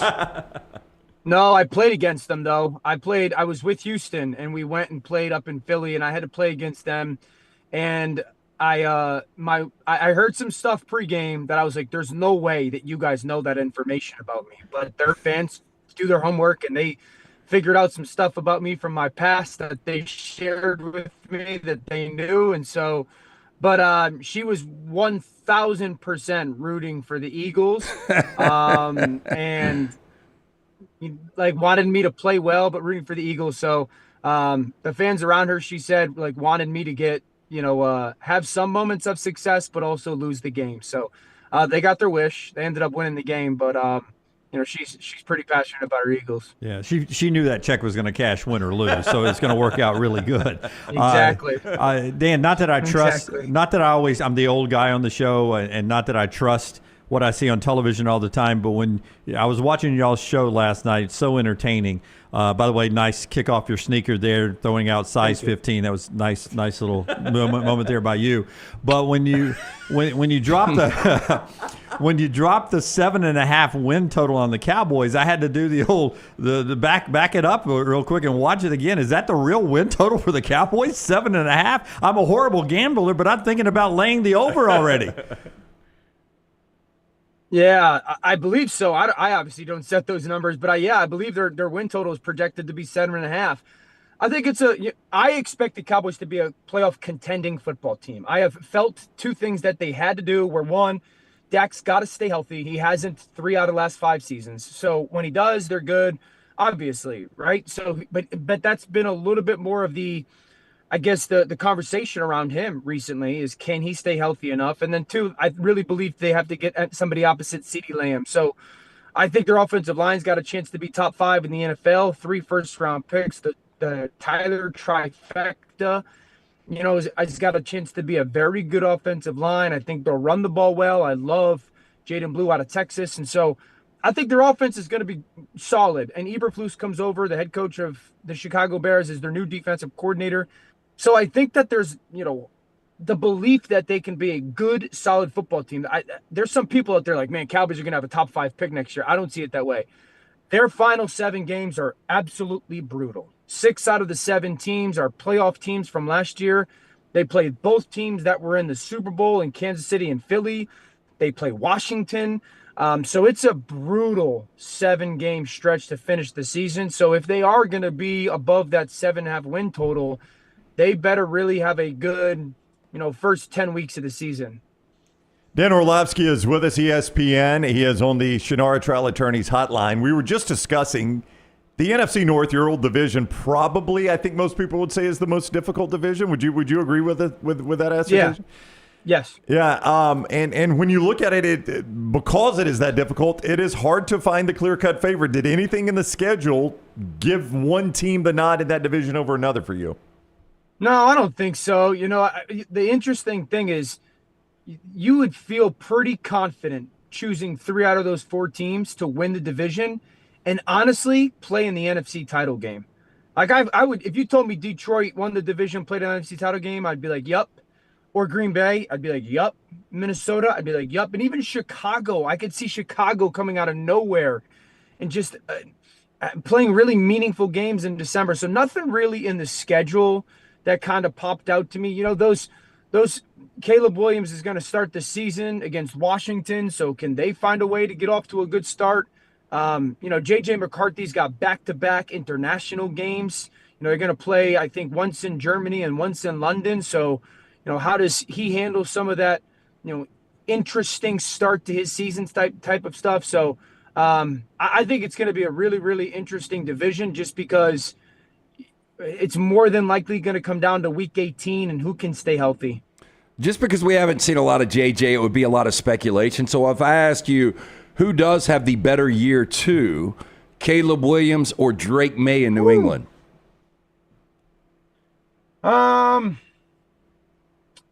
I think my honest answer, I really expect them both to take big time jumps. If Caleb can play on time, like that's my big if. If Caleb can really learn to just play in the structure and the rhythm and the timing of an offense in a play by play call basis, he should take a big jump. Like he really should. But that's not a small if for me. Like that's a big if for me because that's his greatest flaw, his biggest wart, and it's not something that you just snap your fingers and can do as a quarterback. It takes time, but it's the fundamental foundational part of this offense with Ben Johnson. So I would tell you if Caleb can really get good control of that with the perimeter players they have, the tight ends that they have, the O-line that they have, it should be Caleb. New England's not there yet with his offensive line or his perimeter players, but I think Drake takes a big step as well. So I expect both of them to have really good second seasons, but the Caleb one for me is a little bit more of a if he gets it, big jump. If he doesn't, I still think it could be a positive step, but it's not where it should be. I think the number ends up being 8 to 10 standalone games for the Chiefs. We've entered officially the conversation of as the dynasty ended. A lot of people are starting to say they're going to start coming back to the pack now in the AFC. Where do you see this Chiefs team moving forward? Are they still good enough to win it all? Still good enough to win it all, but it is by far their best division that they've had to play in since Patrick became their starting quarterback. The Denver Broncos are very much so a playoff football team. The Los Angeles Chargers, very much so a playoff football team. And I believe the Raiders are going to be much more competitive. So, yes, good enough to win it all. The left side of their offensive line, which, 3 years now, it is the major question mark. Who's going to play left tackle? They lost an all-pro left guard, but they're kicking down their young left tackle who struggled at tackle, went to guard, and he was okay. So if that left side can be solidified, that should be a big step. I think the second thing is I actually somehow forgot or just slipped my mind Rashee Rice, and how healthy Rashee Rice can get throughout the middle part of this season, because he was such a big time player last year. So those are two really big unknowns that if those things are checks, yep, we're good. They'll be right there, at the very end. But if not, you can absolutely see them start to come back to the middle of the pack. I've always got to ask a Rams question. You played with Stafford. We know it's probably 2 years and he's done. Cooper Kupp out. Obviously, Puka there, now Devontae Adams. Where does that 1-2 punch as far as receivers rank for you? Is it a top 5 pairing? And how good do you think Devontae will be this year along with Puka? Yeah, top 5. I actually did this yesterday on SportsCenter. I put him at 4. At 5, I had Miami. And at 3, I had Philly, 2, Minnesota, 1, Cincy. So I put the Rams at 4. I think the Rams are the second best team in the NFC outside of Philadelphia. I had the chance to spend some time with Matthew not long ago, and he feels really healthy. He's obviously very excited about having Devontae and all the skill set that he brings. And, if that group can stay healthy with how good their offensive line can play, and obviously Sean and their ability to run the football, and, they pack a little bit of a home run punch in the run game now. It's a really, really, really good football team, specifically on the line of scrimmage. So I see them as a true Super Bowl contender. He said Miami in there. I don't know if you heard that. I did. He slipped Miami in, yes. Slipped Miami right in there, the Miami Dolphins. Thank you for doing that. Yes. Thank you for doing that. Yeah, Dan. I want to hear Tampa Bay come out of your mouth one time. You don't have to say anything. Just say the word Tampa Bay. Don't play that crap. Tampa was in my conversation as well. I just don't know where Chris will be. Tampa was very much so in that 5, 6, 7 range for me. I just don't know how Chris's health is going to be. Igbuka is a really nice draft pick. You got to go do it at the NFL level, and I think he will. So I think Tampa's going to be awesome again. I love Tampa. I think that division is going to be fascinating because there's 3 teams that I could sit here and tell you I think all 3 of those teams can win it. So. Yeah, we would all love to play in the NFC South. I'll tell you that. His Rams, my Dolphins. You put us in the NFC South, we'd say thank you. Yeah, I think since the Dolphins last won a Super Bowl, everyone in my division has played in it, and, and 2 of them have won one. They tell me 4 popes since we've won a playoff game, Dan. We've now had 4 popes in the Catholic Church. Yeah, you know what? When the Pope, they announced a new Pope, last week? Yeah. And they said there's 250th Pope or something like that. And my number might be wrong. I was like, man, there's been a lot of popes. I didn't know there was not that many popes. I looked. I'm not Catholic, Dan. I'm a Southern Baptist, right? So the Pope, I don't have familiarity there. I was going to see if there had ever been an American one, and I started on the Wikipedia list, and I'm like, man, Rome dominated this thing early. Early on. Yeah, a lot of Roman popes early on. Yeah. It's in the title, Roman Catholic Church. Yeah. A lot from Rome, as it turned out. Hey, Dan, I might butcher this, but I think the last 5 weeks of the regular season, I think your top 3 QBR guys were maybe Justin Herbert, Mahomes, and Bryce Young. And my question is back to that NFC South. Would it shock you with Dave Canales in year 2, with Bryce Young now in year 3, if they won the NFC South? I don't think it would shock me. I would be a little bit surprised given I think Tampa Bay is going to be really good, and I think Atlanta's got one of those chances to really jump with those 2 first-round edge rushers that they took, both SEC kids. But I think the way that you saw Bryce play and the comfort and confidence that came back to his game, the addition of a player like Tet McMillan, who's their first-round draft pick out of Arizona at wide receiver, just his big frame. They're going to have a very good offensive line. It's a little bit how the defense plays. They got to stay healthy. Derrick Brown, who's their freakazoid defensive tackle last year, was hurt. Can he stay healthy? Can they rush the passer a little bit? I think there's young secondary's got some good chances. So I expect them to be vastly improved. I would be a little bit surprised if they won the division, but nothing shocks me in the NFL. All right, he is Dan Orlovsky. He is, you'll see him throughout the summer, but he's off to summer now. We are 100 days away from college football, so that tells you we're about, 114 or so from the NFL, something like that. Yeah, something like that. Something like that. Don't rush it. Don't rush the offseason. Yeah, we still got to have summer. Still got to have summer, Dan. Thank you very much for the time, Dan. Always fun talking to you. Yeah, and I see you repping that representation on the sweatshirt. Right. Well played by you. New contract. Very strategic. Yeah, I hear you. See you, Dan. Thank you. Later, guys. All right, Dan Orlovsky with us on the Alexander Shunnarah Trial Attorneys Hotline. Oh, man, that show last night, it's not easy to make that entertaining, and they got after it last night. They had a good time. Yeah, I didn't ask you about this. I don't know if we talked about it on the air, but, the NFL, everything they do, I mean, the ratings, although a lot of these schedules bust before and they get leaked out, but, Adam Schefter brought up, wonder if the NFL did a lottery like the NBA.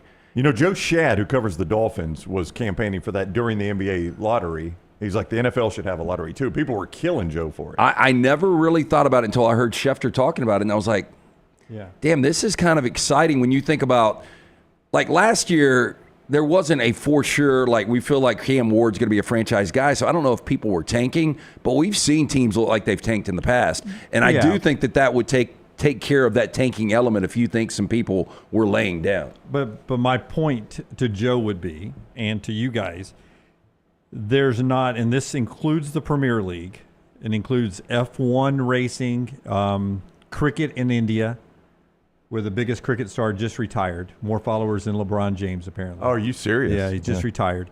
I don't think anybody gets it better than the NFL. I agree with you. And what was the result of, what was the main talking point coming out of that NBA draft lottery?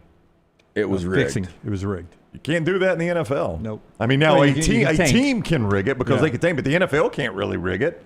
I mean, I guess if you had... But I guess the point is, like, what would the ratings be if you had an NFL lottery show? Oh, it'd be huge. Yeah, and you had 10 teams that were in the mix to get the number one overall pick. And, everybody's talking about Arch Manning, the number one pick, which I think is still hilarious because we haven't seen this guy start meaningful games. But if Arch Manning ends up being the next Manning and one of your teams is in that mix to get that ping pong ball... Yeah, it'd be huge. Yeah. It'd be fun. And you wouldn't have to suck as bad to get it. Now you're probably still going to have to be, 7-10 type team to be in the lottery. Or, to be in the ping pong part. Yeah.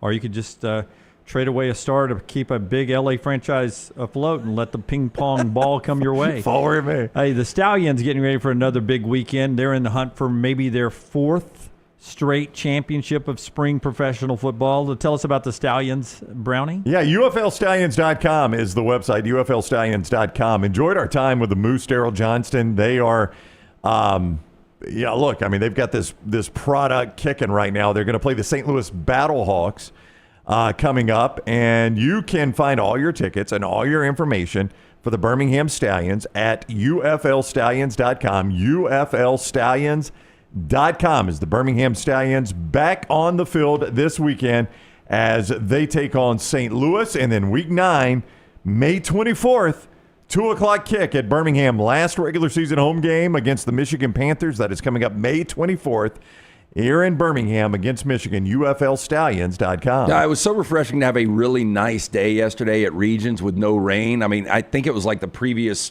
20-plus days we've had some rainfall, record rainfall in this area.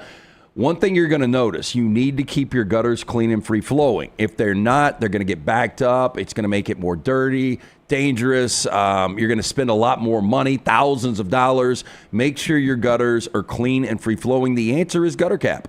Did this more than 2 decades ago. 205-823-2212. Call Chris Stewart. Tell him the Next Round sent you. He's going to come out, give you an absolutely free estimate. You have nothing to lose. Check it out today. 205-823-2212. Dirty, dangerous job. You don't want to get on the roof. You slip, you fall, snap the neck, and die. No good to the wife or kids. Call, ask about the incredible Next Round deal. 205-823-2212 or guttercapbirmingham.com. Follow the Next Round on Twitter, Instagram, and Facebook at Next Round Live.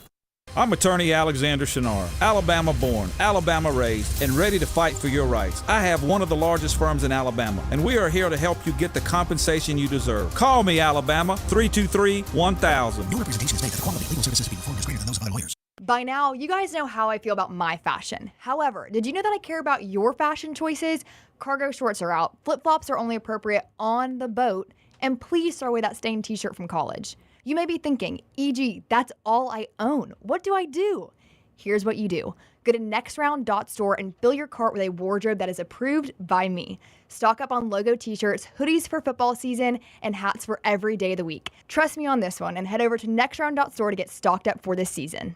Hey, Lance Taylor from the Next Round to tell you about one of our favorite places for breakfast, lunch, and dinner. That is Hamburger Heaven since 1982. Hamburger Heaven has been serving Birmingham's best hamburgers, cheeseburgers, French fries, hand-spun milkshakes, and sandwiches made fresh to order. All of their ingredients are fresh and prepared daily. This includes their beef, always fresh, never frozen, hand-pattied each and every day. For breakfast, lunch, or dinner, visit any of the 4 locations, Highway 280, Irondale, Gardendale, and Homewood.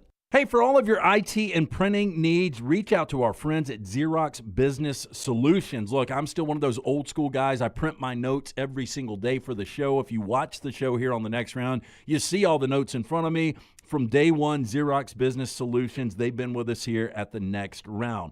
Local for over 45 years. For all of your IT and printing needs, visit XeroxBusinessSolutions.com or call 205-969-3000. That's 205-969-3000. The Legends of Golf return to Birmingham. It's the region's tradition, presented by Coca-Cola at Greystone, May 14th through 18th. See some of golf's greatest names like Ernie Els, John Daly, and Stuart Sink compete for one of golf's most prestigious titles. 4 days of thrilling shots, unforgettable moments, and world-class golf, all in support of local charities. The region's tradition, presented by Coca-Cola. Get your tickets now. Looking to expand your business? Let the Next Round help you. Contact us, sales@nextroundlive.com, and be part of the team. Advertise your product to hundreds of thousands of potential customers on our ever-expanding platforms. The Next Round can take your business to the next level. Join our existing partners in the fastest-growing media space, both live and on demand, while reaching the most desirable audience for your business. Get more information by emailing sales@nextroundlive.com, and one of our team members will work with you to build a plan to take your business to the next level using the Next Round. It's bow time. Tired of choosing between sweet and savory? Why not have both? Introducing Bojangles' new chicken and bowberry waffles. The bold Cajun chicken filet you love, now drizzled with a bowberry honey glaze and sandwiched between 2 warm waffles. Which means your favorite meal of the day just met your new favorite dish. And lucky for you, it's served all day. But it's only here for a limited time, so try chicken and bowberry waffles at Bojangles today. It's bow time. Hey, you. Days warming up, looking like spring. And at New Balance Birmingham, we've got the thing. What pops and what's fresh? Check the selects. Come together at New Balance Birmingham on Highway 280, right next to Chick-fil-A. New Balance Birmingham, we got now. I'm attorney Alexander Shunnarah, Alabama born, Alabama raised, and ready to fight for your rights. I have one of the largest firms in Alabama, and we are here to help you get the compensation you deserve. Call me, Alabama, 323-1000. Your representation is made that the quality of legal services being performed is greater than those of other lawyers.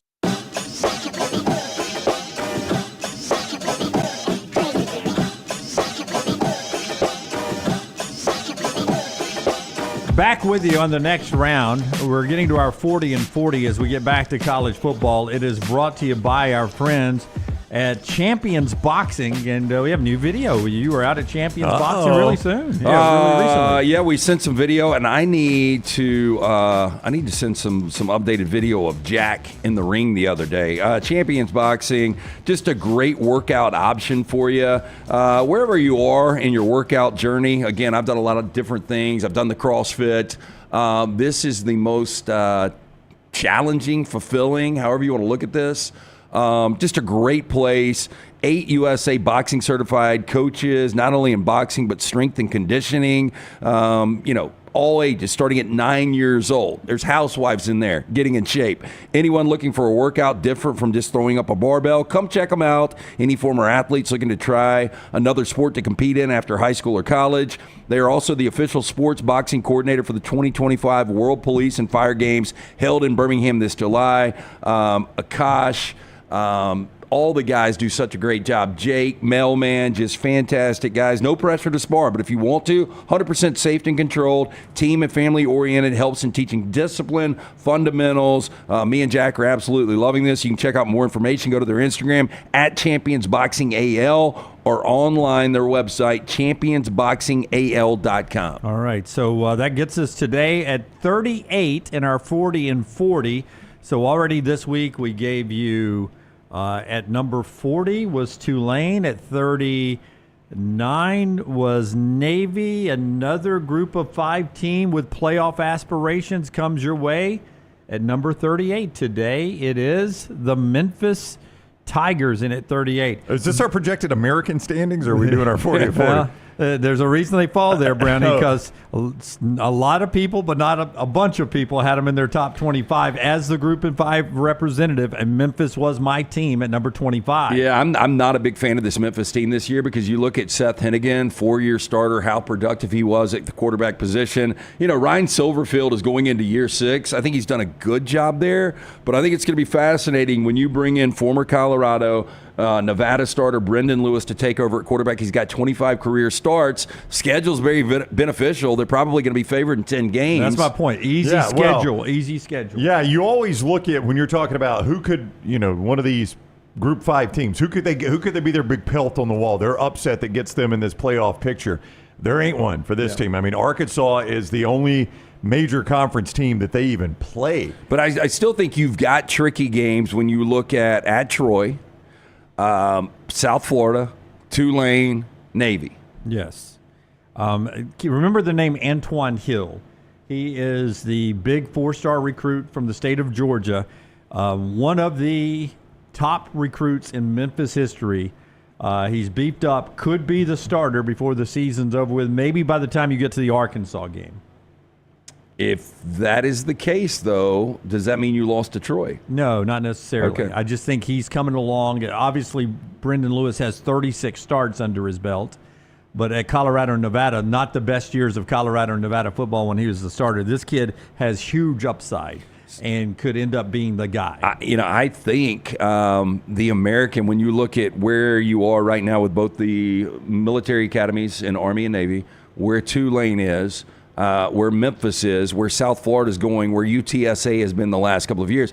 Very, very competitive. North Texas isn't bad. East Carolina had a bounce-back year last year, winning 8 games. The American's really, really good. Yeah. UAB should be in the mix, but they've fallen way off right now. This does seem like the league that could produce, a playoff team on the regular. They've got to battle, Boise in the Mountain West a lot, but if the Group of 5 keeps a playoff team, this seems to have a leg up on the Sun Belt. Well, I don't know how you guys feel about this, but I think there's like 4 or 5 teams that in the next couple of years, if they actually were the Group 5 rep from the American, I don't think it would blow you away. I think that the ship has sailed on the MAC. I think we would have seen, the Western Michigan team years and years ago with P.J. Fleck. You would have seen Miami of Ohio with Ben Roethlisberger way back in the day. Northern Illinois with Michael Turner. I would ask you guys, though, out of the Mountain West, does anybody – I know UNLV had a really special year last year. Fresno was good back in the day. But outside of Boise State, I don't see any of those teams getting there. And to me, the Sun Belt, top to bottom, plays better football than I'm even going to say the American and the Mountain West. See, I think they don't have the name recognition yet. Yeah, I'm not going to argue with you on Sun Belt being better than the Mountain West, top to bottom. Do think the American's better. I think the American, back to it. I think that they've kind of risen to the top on the most consistency with 4, 5, 6 teams. In the Group 5. You've always championed the Sun Belt. I did, but Memphis is scheduled there. First losable game you said was who? Sunbelt Troy. Well, no. Sunbelt Troy on the road. Sunbelt Troy. And then I also would say before that, is Georgia State a losable game? Sunbelt. Yeah. Yeah. I'm just saying the Sunbelt's good football.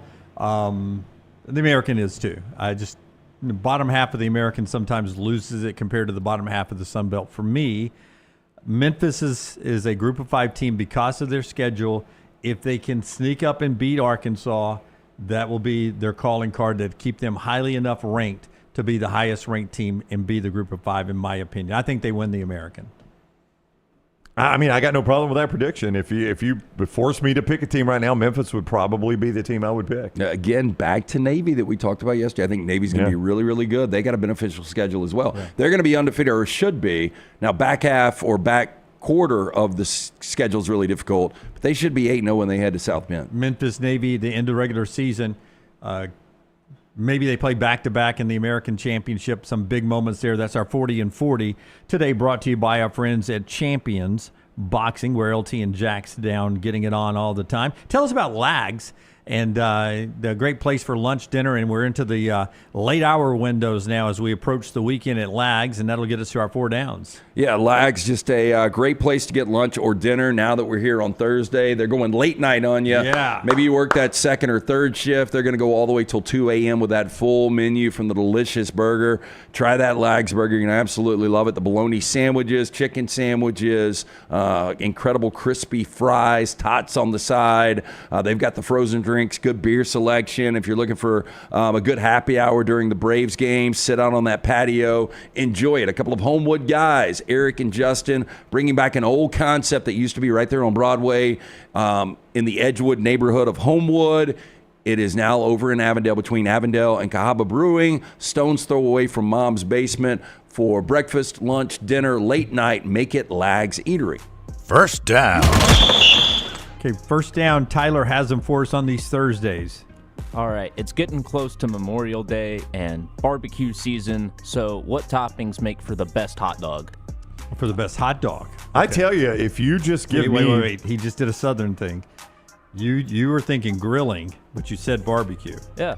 Yeah. So when you said barbecue, I thought we were going to too. porks or barbecue the food. Yeah, but grilling. Having a barbecue, having a cookout. In the Deep South, generally barbecue is not an activity. Barbecue is a food. But Well, no, I think I got lost to that too. Yeah, I think we do call it in the South barbecue. Oh, we're going to barbecue some burgers and grills. I've never called it that in my life. I think it is a regional thing. Grill. I've never once in my life said I'm going to go barbecue some steaks. Well, I'm not saying you have said that. I'm South. I just think most Southerners have referred to cooking on a grill outside as barbecuing something. Really? You think that? No, I think they say grilling. Yeah. Yeah, I think Southerners say grilling. The barbecue, I think, is a West Coast thing. Yeah. But to your point, for me, the hot dog, I sometimes I like to keep it simple. Like if I'm at a ballpark, I don't want a bunch of stuff falling on me as I'm eating at the ballpark. I'm okay with just mustard or mustard and ketchup. But when I've got a chance to sit down and eat, I like everything on it. I go to our friends at Hamburger Heaven, and they've got I think it's a trio. It's 2 hot dogs. I always get a third one. Okay. Because I'm a big boy. And I'll do one with the Hamburger Heaven sauce, sauerkraut, onion, and then I'll do a chili dog, and then I'll do a slaw dog. And it's just basically everything. Chili and slaw together? You ever done that? That's really good. Together. Yeah, it's good. Oh, I mean, it does end up, if I eat them in reverse order, like if I eat the slaw dog first, well, some of the slaw falls off, and then I throw that on the chili dog, and then I'm eating the chili and slaw dog. So, I guess I have. It's a slaw dog. Yeah. Slaw and chili is good. Yeah, so I brought this up. I was at Truist a couple of weeks ago for Dodgers Braves, and they have that perimeter dog. It's the foot-long, $15 dog. But it's got that bacon jam on it with the sweet onions and the sweet peppers. Never tried that. That sounds good. It is incredible. Next time you guys are over there, you got to try that. So that's the one-off that I had. I love a good slaw dog with the mayonnaise-based slaw with whatever a secret sauce would be on top.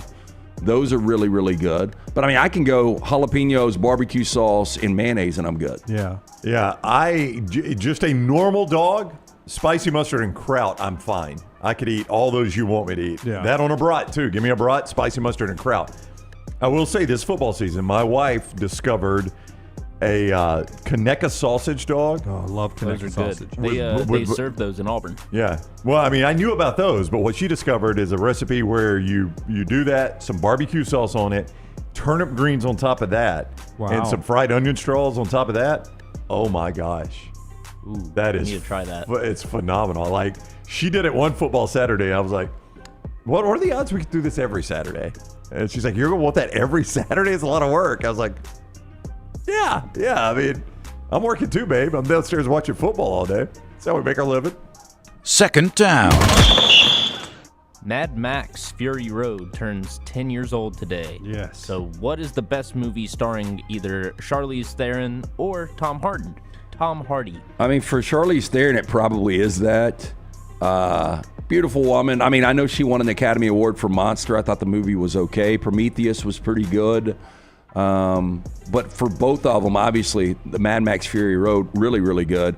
Tom Hardy, I don't know if you've seen The Drop with James Gandolfini. I haven't seen that. Thought it was a little underrated. That was pretty good. The Revenant, I know a lot of people didn't like it. It didn't live up to my expectation. Still really good movie. And then obviously as Bane in The Dark Knight. Was he was not a Spider-Man at any point. Tom Hardy. No. Venom. You're thinking of Tom Holland. Nah, that's what I was thinking. And of. Tom Hardy maybe in Venom. I mean, that's closest to comic book, right? Okay. Yep, And he Dark played Knight. Venom. What about you, Brownie? Charlize? Or Tom? No, I'll go Tom Hardy. I'm struggling to remember the name of the movie. First of all, I liked him in Peaky Blinders. I've got to go back and watch. What, Peaky Blinders? Yeah, we were at lunch with our buddy Chad Rhodes the other day, and it came up, and I was talking about Mobland. And Mobland is just wild right now. A little Scarface throwback. If you watch the latest episode, you'll know exactly what I'm talking about. But very violent, nonstop action, no dull episodes. Tom Hardy is really, really good in that role. And so we were talking about it at lunch, and Chad was like, man, you've got to see Peaky Blinders. I said, I've given it a shot twice, and I've gotten like 3 episodes in. He's like, once you get to like 4 or 5 is when it hits, and then it never stops. Yeah, I like Peaky Blinders. I went back. I stopped it for a bit, and I went back and finished it. I'm glad I did. Subtitles changes everything. Yep. Very, very difficult. I'm subtitles on everything. Yeah, subtitles changes everything on Peaky Blinders. Inception's one of my favorite all-time movies, so that would be my obvious answer. But a role where he was kind of like the star in the movie. What's the movie where, the name of the movie where it's a southern, crime family, the backwoods crime family? That's the movie that Shia LaBeouf whipped his ass, Lawless. Lawless, yeah. I kind of like that one. I liked his part in it. And the movie was just okay. I need to see that one. Movies I like that Charlize was in. The Cider House Rules, sad movie, but she was really good in that, I thought. Never saw it. Bagger Vance, she Never was saw it. good in that. The Italian Job, probably her hottest of her being the sexiest was in the Italian Job. They tried to make the Mini Cooper look cool. I liked Italian Job. Getaway through the subway. Yeah, they drive those Mini Coopers through the subways. And Seth Green. Loaded down with gold bars, by the way. But it didn't affect the suspension at all. But underrated funny movie for me, The Long Shot, where she's the Secretary of State and all of a sudden she's running for president and she's... That's the one with, I haven't seen it, but Seth Rogen, right? Seth Rogen is a writer she brings on, love interest, becomes a romantic comedy, which I love. So The Long Shot for me. I like Seth Rogen, but his laugh is unbearable. So good in studio. He's leaned into it too. Yeah. Because seen the everybody latest? knows. The Golden Globes? No, when they go to the film festival. Oh, I haven't seen that one yet. Best one yet. Really? In my opinion. Is this the debut of Kool-Aid? It's getting closer. Okay. It's getting closer. Third down. I don't know what y'all are talking about. All I know is I've learned what the California buffet was. It's so funny. Yeah. No, I've seen that one. Oh, okay. Yeah. Was that it? No, that's when they're going to Cinecon. Yeah, that's right after the. Yeah, I've seen that with the mushrooms. Yeah. It's so funny because they absolutely destroy the Hollywood industry by playing, these satirical Hollywood execs, right, and studio heads. And I mean, that's all they're doing is just cutting that industry to pieces. Yeah, and he's a guy. I wonder if those guys I wonder if someone will get blacklisted. He's a character. His character, he's the studio head, but he's like me. Like if he doesn't really understand something, he'll oh yeah, sure. So he's picking up some mushrooms to take to this music festival. It's funny. Movie festival. I said this when Maddie and I were watching. I was like, Dunaway would do this exact same thing for this party. It's like, so how strong are these mushrooms? Oh, it's 8. They're 8s. And it's like, okay, yeah, 8s. So 0.25? 0.25? 8s, yeah. And so he's telling everybody microdosing, microshroom, just a little bit in there. In each one. Yeah, and all of a sudden people are popping these shrooms and it's off the rails. Yeah, that's why I would never do shrooms. People are like, microdose, just do a little bit. Hell no, because that's another example of somebody getting math wrong. That was you're out of your mind. You're whacked out for a day. I was like a friend of mine went to a office Christmas party once and did not know what snake handler was. Oh yeah. And he drank like 3 quickly, and he was like, I mean, that almost put me on the floor, man. I drank those way too quick. Right when they, what was the campaign here to unleash Free the Hops? Free the Hops. Right when that passed, I was at Area 41, and it was some kind of high gravity beer, and I didn't understand that, and I had 3 eating pizza. Well, that's exactly what he did. And I was as sick and drunk as quick at a table before we did finish the meal. I have said this before. I mean, drinking a 10.2, whatever the ABV is on a snake handler, might as well just sit there and drink bourbon. Yeah. I mean, it's really almost the same thing to me. Yeah, these I think we're rolling in about 8.9 or something like that. They were not snake handlers. Season finale, I drank a 6-pack of snake watching the Seahawks and Rams. We'll never do it again. Wow. That was years and years ago. Oh, yeah? I got handled. My goal is to not throw up drinking ever again. Okay. Good goal, Joe. I think That's a worthy goal. I think you can accomplish I that. don't know. It revolves. I don't know. Like, I didn't even see our friend. control it. Did y'all even see Chuck yesterday? I know you saw him on the tee. I never saw him. I saw him on the first tee. He's the last one he threw up with? Or, well, he didn't throw up. Oh, God, Brownie. I've thrown up this year. Are you kidding me? It's May 15th. Like, I almost didn't make it out of the SEC championship. The Saturday night after Bama and Auburn, I went out. Basketball, I went out and drank bourbon, and little T texted me, "Hey, I'm heading out. Are you already on the road?" I was like, "Nope, drive safely. I'm laying to the bathroom floor. I am going to try to stay here until checkout and not throw up." And which trip was this? The SEC basketball tournament, because we couldn't drive back. Alabama and Auburn got eliminated. The tornadoes. Day games. Yeah. And the tornadoes were coming through Alabama, so we were going to stay the night. Right. And so I went out drinking with some of the Alabama staff. And when I first showed up at their hotel, they were drinking bourbon. I said, well, I'll have a bourbon. But is it on set? Like, if you have too much, is it that night? Because for me, next day. It's the next day. I haven't. So December 26, 2009. Good run, Lance. It's been a really, really good run. I'm going to keep it going. But it was later in the afternoon, and that's the way it always was me. It was almost like 12, 15 hours after the fact. For me, it's usually 6 a.m. to 10 a.m., somewhere in that window there. And when I looked at my phone, that's when I realized I'm in trouble. Yeah, and Taylor's like, "Hey, I'm already on the road. Are you leaving?" And I'm like, "No, nope." In fact, I just looked at my phone. To me, that is one of the worst things in the world. Throwing up. My buddy Sly Dog, almost every time he drinks a significant amount, he throws up. And That's I'm like, me. I wouldn't do it. That's me. Like, And, I could not drink if I threw up every time. I can't stand that feeling, man. Cannot stand it. Third down. Like, I'll tell you guys to come to work with COVID, anything, but once you say, "Hey, the stomach virus is going through our house," I am like, no, I'm with you. Y'all stay away. Yep. Stay away. All right, third down. Jackson Mahomes turns 25 today. So who's the most annoying kid or sibling of a celebrity? Mahomes guy, he's pretty high. Yeah, hard to beat that one. He could be the GOAT. Yeah. I mean, who else has really tried to live off the fame? I mean, Tyrese Jaden Halliburton's Smith. dad's trying to do it right now. Who? Jaden Smith. But he's kind of a celebrity on his own. Well, but they he's didn't, definitely annoying. Yeah, they didn't end up as celebrity as some people thought, but I can't even remember his name now, but Lonzo Ball's old man. LaMelo. LaMelo Ball. Do you remember? LeVar Ball. Yeah, LaMelo was the brother. Yeah. Do you remember Lamar Yes. Ball? Okay, I didn't know if you remembered. That guy, he was so overbearing. I mean, he was on ESPN all the time. All the time. And that's a dad. That's even worse, though. Yeah. You know, it's one That's thing true, if you've that's got a dad. a younger sibling like, you know, Jackson Mahomes is 20 years old. Like, you know, brain's not even fully developed at that point, so he's doing a lot of dumb shit. But Yeah, but like even Shiloh Sanders has a skill set, but he's not the one that grabs the microphone in the family. So, you know, can't go Shiloh Sanders. Jay says both Pauls. Either Paul, brother. Just pick one.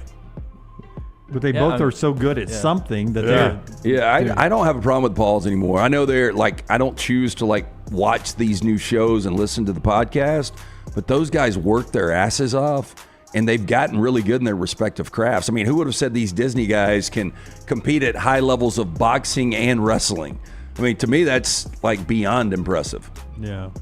Like there were baseball players growing up. Like Phil Niekro had Joe Niekro, but both of them pitched in the majors. Yeah. I think Hank Aaron had a brother, Tommy Aaron. He Did did? he play in the big leagues? Tommy Aaron was a golfer. Yeah, no, Tommy Aaron played in the big leagues. Yeah, I think he did. Yeah. I can't think of one like Mahomes who had really no skill set and was that loud on the microphone. Yeah. That was pretty obnoxious. AK says Nick Saban's son, Kirby Smart, can be sometimes annoying. Ooh. Saban did own him. It's hard to deny. Fourth down. Today in history, in 1905, the city of Las Vegas was founded. So what's your best Vegas memory? Oof. I've only spent significant time in Vegas one time. And I say significant time. We were there like 48 hours at a time twice when we were going to LA and coming back. And we did shows at the Doghouse.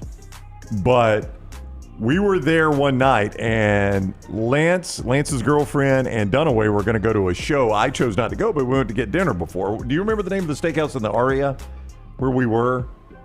Anyway, it was STK, I thought. Maybe it is. It was STK in the Aria. So their service was like through the roof. Lance became convinced that they had our table bugged, so that when we asked for something, it was crazy. So basically, here's how it started. So we sit down, they give us our menu, and Lance or Dunaway one says, "Hey, if we're gonna make this show, we got to order." And like 2 seconds later, the server's like, "Are you guys ready to order?" Would you like he appeared out of nowhere? Well, I think everybody was stoned as bats except Brown. Yeah. I was not on anything. So I was like, God, we could use some bread. And all of a sudden, the guy was like, hey, here's some bread for you guys. It really was crazy. Like the bread was really good. We ate through the bread, and I think Dunaway was like, I wish we could get a bread refill. And the guy, like 20 seconds later, he's like, I've got more bread for you guys. So Lance is like, I swear they've got this table mic'd. I mean, they can hear what we're saying. It's like, I could use another drink. Hey, you guys want another drink? But that's what happened. So I had tea, water, and the station, where they keep the tea and all, was right behind. Like Lance was sitting across from me and he couldn't see it. And I was like, let's test this. So I could see the guy. He looked over Lance and he saw our drinks and he's going back to the thing to get the drinks. And I was like, let's test this microphone out. Lance, you ready for some more water? He's like, I could use some. And like 2 seconds later, the guy walks over and goes, would you like some more water, sir? He's like, I told you. This thing is completely bugged. The lamp was the crazy thing. That's right. I'd forgotten about that part. Our lamp went out, right? Lamp went out, yeah. Yeah, our lamp went out, and Lance was like, what happened to our lamp? And a guy shows up. He's like, I've got another lamp for you guys. Just like over the shoulder. I'm like, we got a lamp closet? It was very strange. Absolutely, Mike. Mine's a little more debaucherous, so we won't go into it. I will just say it was years and years ago, but I had a friend from Atlanta, had a bachelor party. There was probably 15 of us, and they had one of the suites at the Hard Rock Casino. It was straight out of bachelor party. Yeah. I've heard the story off the air. It was crazy. Like, I wouldn't be comfortable in that setting anymore. Yeah, get Lance after the show to tell you the right. And I just remember everybody was doing all this different activity in this massive room, and I'm watching Chris Duhon, final shot for Duke, go through from about 30 feet to cover against UConn. Not win, just cover. And I think I was the only person in Vegas that night that had Duke. Great night. Mine is pretty simple. It's the first time I ever played craps, and I put in $200, stood between two of my buddies, and it's where I got my nickname Shooter. I rolled the dice what seemed like 45 minutes, hitting everything for the whole table. And to this day, I still believe it's Kaylee Hartung, formerly of the SEC Network, at the end of the table, who says, "Stay hot, Shooter, stay hot." And Shooter. I stayed hot, and they call me Shooter to this day. Even Maggie drops it every now and then. And wow. I think I walked away, put in $200. I think I walked away with $5,000 that night. Wow. And got up in my room, threw it all on my bed, and took a photo and posted it on Instagram. You didn't roll around with a Demi Moore? No, I was in a room by myself, but I promise you that $5,000, none of it made it home with me. I lost it all back over the next 4 days. Yeah, that's the way to keep the lights on out there, Jimmy. It's on Amazon Prime, and I forgot which exact service. It might be Hulu, but they've got a 4-part series on Vegas, from the very beginning of Vegas and what they went through with segregation and the mob, and it's really well done. No, I would like that. Yeah, it's good. I would like that. A fascinating town. Does it tell a story about Mo Green getting bought out by the Corleones? It does tell the Tommy Splatorov, the guy that Pesci played in Casino. Oh, yeah? Yeah. A hole-in-the-wall game. You'll buy me out, I'll buy you out. That is 4 downs. Today, the show being brought to you in part by the wonderful folks at Twin Peaks. If you're looking for a place to go enjoy the PGA Championship or any other great events this weekend and enjoy the food and the weather, Twin Peaks is a great place to go. Yeah, Twin Peaks, they want to remind you, great happy hour all the time, fabulous bourbon selection, and if you're looking for the coldest in beer, you see it being poured right now. The signature 29-degree drafts. Great place to watch all of the NBA action. By the way, we've got a play up on tonight's game. So if you want to get in there and watch a little Oak City and Denver, you can do it. That game tips at 7:30 our time, ESPN. But make it Twin Peaks. Great place to watch all of the games. Enjoy great food and the 29-degree beer. It's all right there at Twin Peaks. Follow LT on Twitter at @TheLanceTaylor. I'm attorney Alexander Shunnarah, Alabama born, Alabama raised, and ready to fight for your rights. I have one of the largest firms in Alabama, and we are here to help you get the compensation you deserve. Call me, Alabama, 323-1000. Your representation is made that the quality of legal services being performed is greater than those of other lawyers.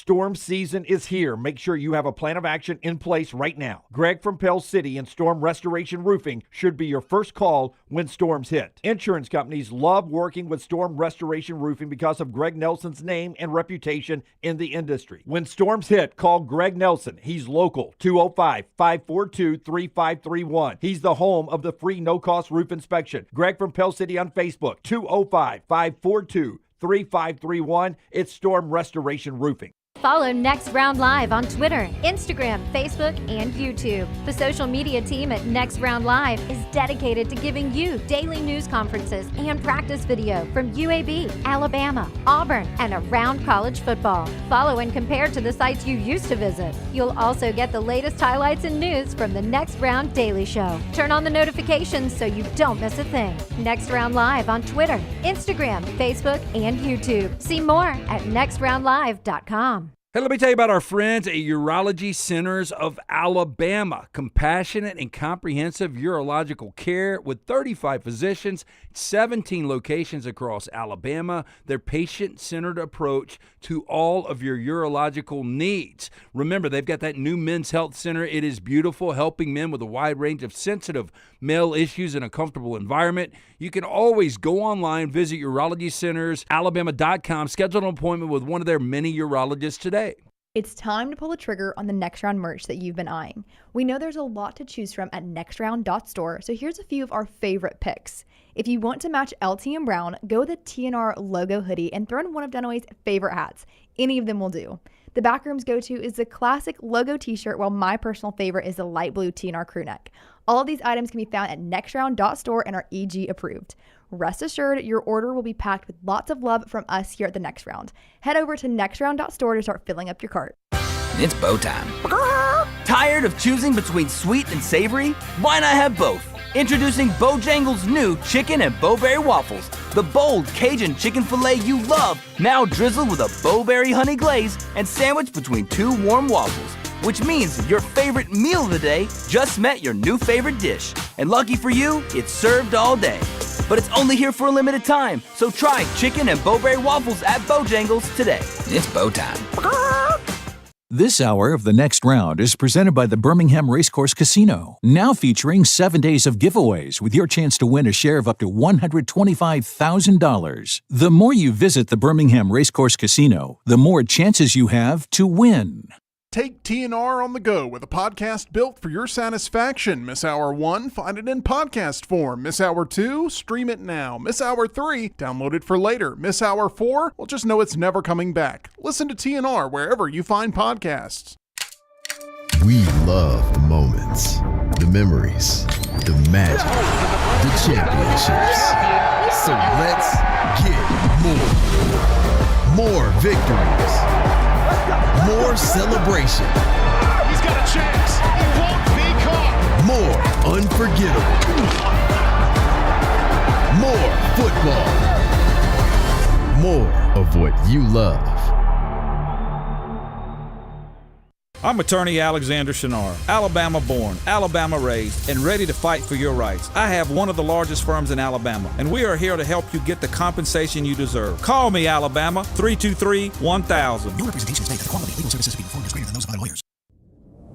Jim Dunaway, Lance Taylor, Ryan Brown. Live from the Birmingham Racecourse Casino Studios, the Next Round, presented by Bud Light, is on now. All right, final hour of the show brought to you by our friends at Champy's, world famous fried chicken. Champy's Chicken, Highway 119 in Alabaster. We got a college football discussion coming up. We're 100 days away from college football. The best tailgating in college football is right there at Champy's Chicken. If you're heading to the games, you just swing by there, get a big platter full of big pan full. Take big for everybody to your tailgate of fried chicken that's brined overnight, cooked to order, and they put that white bread on the bottom and just soaks it all up for you. The grease there, that's even good to eat if you get the right pieces. Hand-cut chicken fingers, that's great for a tailgate. The Mississippi Delta recipe tamales, great for a tailgate. Great for taking home and watching the games as well. works this weekend for the PGA Championship, works next week for Memorial Day. It's all right there at Champy's Chicken, Highway 119 in Alabaster. Go check it out. And a PGA Championship leaderboard update that does not include Rory McIlroy right now, brought to you by our friends at Vulcan Tire and Automotive. Hey, you're going to be getting on the road not only this summer, but really next weekend, Memorial Day. A lot of people going out of town, a lot of people heading to the lake, a lot of people heading to the beach. Make sure your car properly serviced, bumper to bumper. If you're rolling on those old tires, it is time for an upgrade. All you got to do is get into one of those convenient locations of Vulcan Tire and Automotive. Tell them the Next Round sent you. They are going to guarantee you the best tire pricing in all of Birmingham. Again, get that car ready to roll, bumper to bumper, anywhere you're heading Memorial Day weekend. Do it with our friends at Vulcan Tire and Automotive. Ryan Fox is your leader in the clubhouse. He just carded a 4 under par 67. That has him tied for the lead with Luke Donald, Alex Noren, JT Poston, and Steven Yeager. You mentioned Rory. He and Schauffele are struggling. They're out on the course right now, both at +2.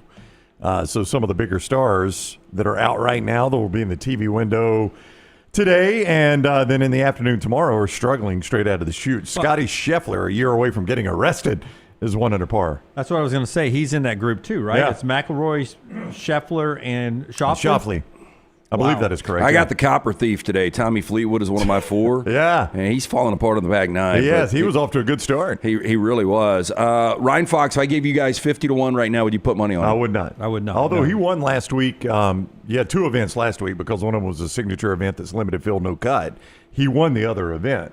So he's coming in playing pretty well. Now that's a opposite event. It's got a weaker field, obviously. Did Scheffler play at Texas? Scheffler did play at Texas. Okay. Yep. Because he has got a straight-up Longhorn burnt orange shirt on. He does. That is Texas orange. There's no doubt about that. Yep, and he just hit that one about 52 miles per hour faster than it He needed did. to be. Yeah. I'm surprised it didn't lip out further than it did. Yeah. Fox, Donald, Smalley, Noren, Poston, all at 4 under. I wouldn't take any of them to win this thing. I think you would be fine with that bet. Yeah, but I think Alex Noren might be the one I would take a flyer on. I don't know. I would take the field versus all of them right there. By the way, the Braves are about to play a day baseball game. You get the Pennant Grace coming up live today at 12:15 in about an hour with Emily Grace and Josh. The Braves lost last night, LT.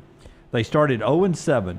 They had worked their way back to 500 finally in game 42 last night at 21-21, and then they're back under 500 again. I'll tell you this though, team. I saw updated win totals for Major League Baseball, and the Braves have only dropped like 3 total games. I think their win total is like 87.5 now, which would still have them right in the mix to get to the postseason. So that puts him in the mix to get there. Ronald Acuna is doing his rehabs, coming back, and to rehab his relationship with his manager. Yesterday, Ronald Acuna posts this apology.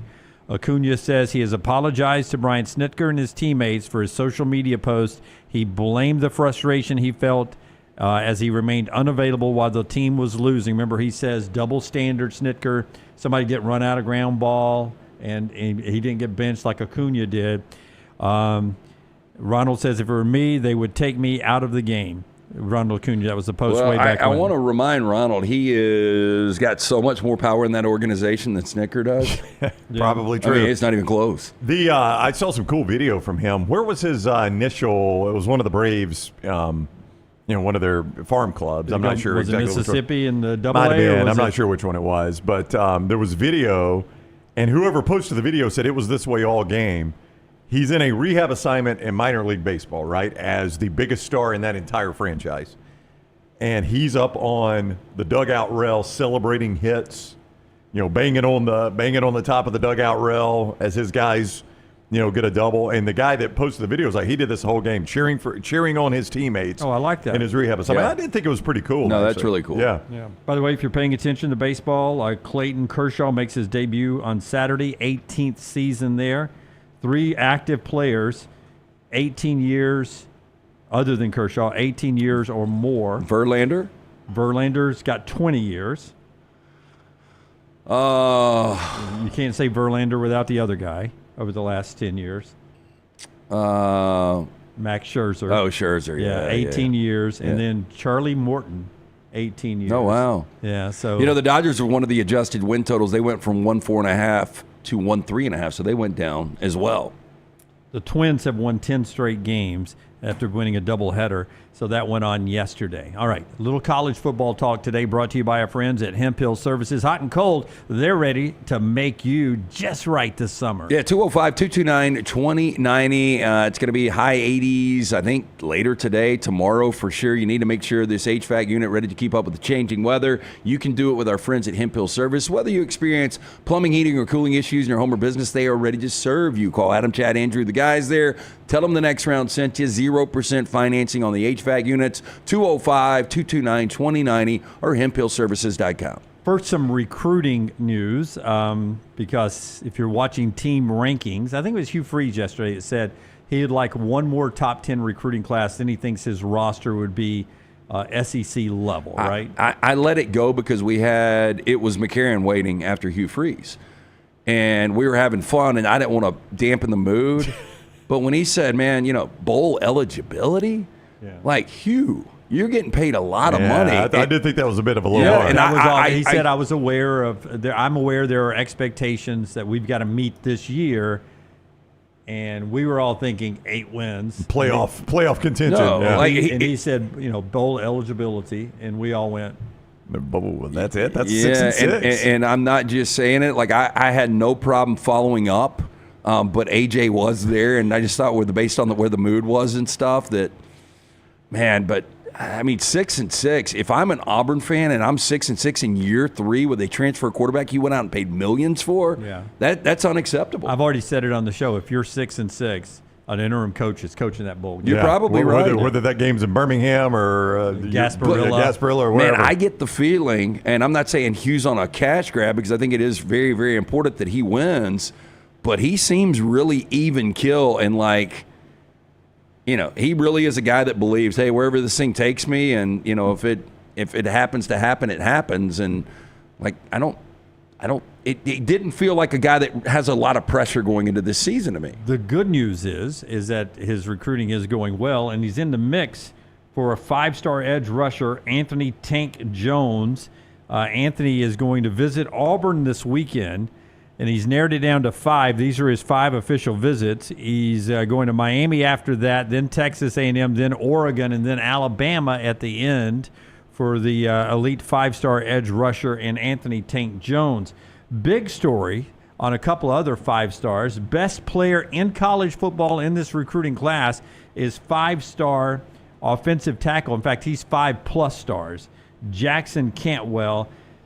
Everyone at Georgia, which may have been why Kirby Smart was grumpy yesterday, because before he got on the plane to come over to Greystone, Jackson Cantwell did not go to Georgia. I mean, the Fong Bomb, or whatever you call it, had picked Georgia. The Crystal Balls had Georgia. Yep. Everybody had Georgia. What happened, Jimmy? He picked Miami. Why? Well, he says, despite all the Georgia sites saying he went and took more money. Right. He says he had developed relationships and things like that with the Miami coaches better. Cristobal's an offensive line guy. But the reports were that it was a $2 million offer per year for Cantwell at Miami, and he was still going to go to Georgia until they upped it to $2.5 million a year at Miami. Now, if he's that good, he's only going to be there 3 years. So 2.5, that's $8 million, right? What, 2.5? Yeah. 7.5. 7.5. Okay, 7.5. Round up to 8. Yeah, may get $8 million when it's all said and done. That's a lot of money for that position, though. And again, I think it goes back, and I'll say it a million times, that teams like Georgia have a number that they're going to stop at, and some of these other teams just where they can get a handful. And I'm not saying Miami's one of those, because I am blown away, literally the last few years, how much money Miami is spending. Some of it's good, some of it's bad. And they've gotten what out of it? They got 10 wins and the number 1 overall pick. I mean, I think there is something to that. And with that number 1 overall pick, they missed the playoffs. No, I get it. Play for the conference championship. But if you're Mario Cristobal, you can be like, hey, this guy went number 1 overall. He's a Heisman finalist. Sure. But to your point, Brownie, if I'm really spending on a few good players, I got to play with 22. Right. And if I'm not surrounding them with really, really good players too, if I'm Georgia, the reports were they offered Cantwell 1.25. Kirby, remember, he's one of the guys that negotiates this himself, and he lays it out for him. You make 1.25 this year. He has sort of a scale for each position. That sort of gives you a team. as opposed to overpaying for a few great players. When this commitment went down, Mario Cristobal was at the ACC meetings, and a lot of the national media were there, and almost to a man, they were doing interviews with someone, and they said everyone heard a loud yell like down the hall, and everybody's like, what was that? And it turns out it was Mario Cristobal when he got word that this kid had committed to them. Yeah. If Georgia's offering 1.25 and I'm getting 2.5, that's double, right? Yeah. Yeah. Okay. I had to listen to you for a second. 1.25 to 2.5 is in fact double, yes. And that's supposedly the numbers that this kid got. You're not in charge of this rooms. I get the math. No, again, I would be the guy. Dave Franco. Yeah. She did 7 times. Hey, the best is this chick's flipping out. I'm not giving too much away on the mushrooms. And she's like, oh, my God, I've never taken that much. And then the other guy's like, nobody's ever taken that much. Yeah, it could cause brain damage. My brain's going to be damaged. But at some point, Cristobal's got to do something with all this. This year, Brownie. I mean, I would think so. Well, They need to make the playoffs. If I'm a Miami fan, and I know, I overplay this, but it's true. Like SMU in year one went undefeated in the regular season. Indiana. They were in a college football playoff. If SMU first year in the ACC can get there, in Miami, how many ACC championships have they won? That's 0, if I'm not mistaken. I think it is 0. And I had the number 1 overall pick at quarterback, at the most important position, the number 1 overall pick, and I couldn't make the playoffs. We're 100 days away from the start of college football. I'm going to ask these guys what they're most looking forward to after I tell you about our friends at Urology Centers of Alabama, UCA, as we call them up here affectionately. They're the guys and girls that will take care of you for the rest of your life. And this is something we just talked to Hugh Freeze yesterday about his battle with prostate cancer, and he says early detection is going to be the key here. That's what Urology Centers of Alabama can help you with. It changes your numbers tremendously with early detection. UCA 205-930-0920, 205-930-0920, Urology Centers Alabama.com. 16 locations. Find the one that's convenient for you. Professionals, 35 urologists standing by to help you. Find that location. Prostate health, the kidney stones, vasectomies, everything you need. 205-930-0920, Urology Centers Alabama.com. 100 days away from college football. LT, what are you most looking forward to? LSU Clemson, week 1. It should be incredible. That I'm looking forward to seeing how good Arch Manning is. Right. Like, I think I'm in the camp of, I'm reserved on this. Everybody seems to believe that he is going to be the first-team All-American. He's going to be the best quarterback. They're going to win the national championship. He's going to be the number 1 overall guy taken. I don't know how you can do that with a guy that you've really never seen play a long amount of time. Now, I guess you could go back to 2006 Florida. Did we see the significant impact that Tim Tebow had with Chris Leak? Did he have that kind of impact with Quinn Ewers this year? I don't think he did. I don't think he did either. I've never heard anybody make that comparison, but Tim Tebow was able to roll out the very next year. But if he did, then Sarkisian had a coaching malpractice suit filed against him in the way he didn't use him down on the goal line in the first and goal at the 1. Yeah, first and goal at the 1. You didn't put him in there, you would 100% put Tim Tebow in back in the day. Oh yeah, and that's what people believe, that Arch is going to be the next, maybe not Tebow, but the next Eli or Peyton Manning, and I just don't know how you can jump to that conclusion. No, I mean, I'm 100% with you on that. Now, with that said, as I told you, I'm going to have Texas number 1. When my poll is unveiled, at one point, I'm going to have Texas number 1. I mean, Sark does know offense. He knows quarterbacks. So, if he believes, I would like to secretly have a conversation with Sark. The other quarterbacks, even going back to Alabama, that you've coached, really, where is he talent-wise? Yeah, I just think sometimes, again, I'll go back with the Arch Manning discussion to Jalen Hurts and Tua Tagovailoa. Almost anybody we talked to in Tuscaloosa was like, guys, I'm at practice. It's a different world when Tua comes in the game. And then when we finally saw it, it was a different world. And I think as a coach sometimes it's easy for us fans to say he's obviously the better player, put him in there. But sometimes I think as a coach, you've got loyalty. Quinn Ewers had not done anything to lose the job except during the Georgia game. And when Arch came in, he couldn't spark the difference. I do wonder if in that Georgia game, when they went to Arch Manning, if he had sparked some sort of a comeback and made that a game, or maybe led them to a win if that would have been the tipping point. Well, you know, I really wish one of us would have asked Saban yesterday. I know it was really condensed. He was in a hurry. We had, 5 total minutes? But I think a great question would have been, hey, look, let's go back when you were starting Hurts, halftime of the Georgia game, you've got to bring in Tua. You know, in retrospect, where are you on that whole situation? It obviously worked and you won a national championship. But, you know, one of your former coordinators, and Steve Sarkisian, seems to kind of be doing the same thing right now. He let Quinn Ewers play this thing out, and now it goes over to Arch Manning. And that was Daboll, not Sark. So Sark didn't live that, but I wonder if Sark had lived that, if he would handle it differently, because Daboll's hands were a little bit tied there with Jalen Hurts. And it wasn't just the Georgia game. It had started to show its head in that season. At Mississippi State, Alabama's offense got bogged down, almost lost the game against Mississippi State. Hurts does have the end-of-game drive where he hits Calvin Ridley. Iron Bowl, second half, Alabama was atrocious on offense in the second half of that game. It showed its head. Now, they end up winning a national championship, so some of that gets overshadowed. But that's my point is, even for the greatest that's ever done it, it was hard for him to reach in there and yank that guy out that had done so much for your program and put in the obviously better player. Well, and he was winning games. Yeah.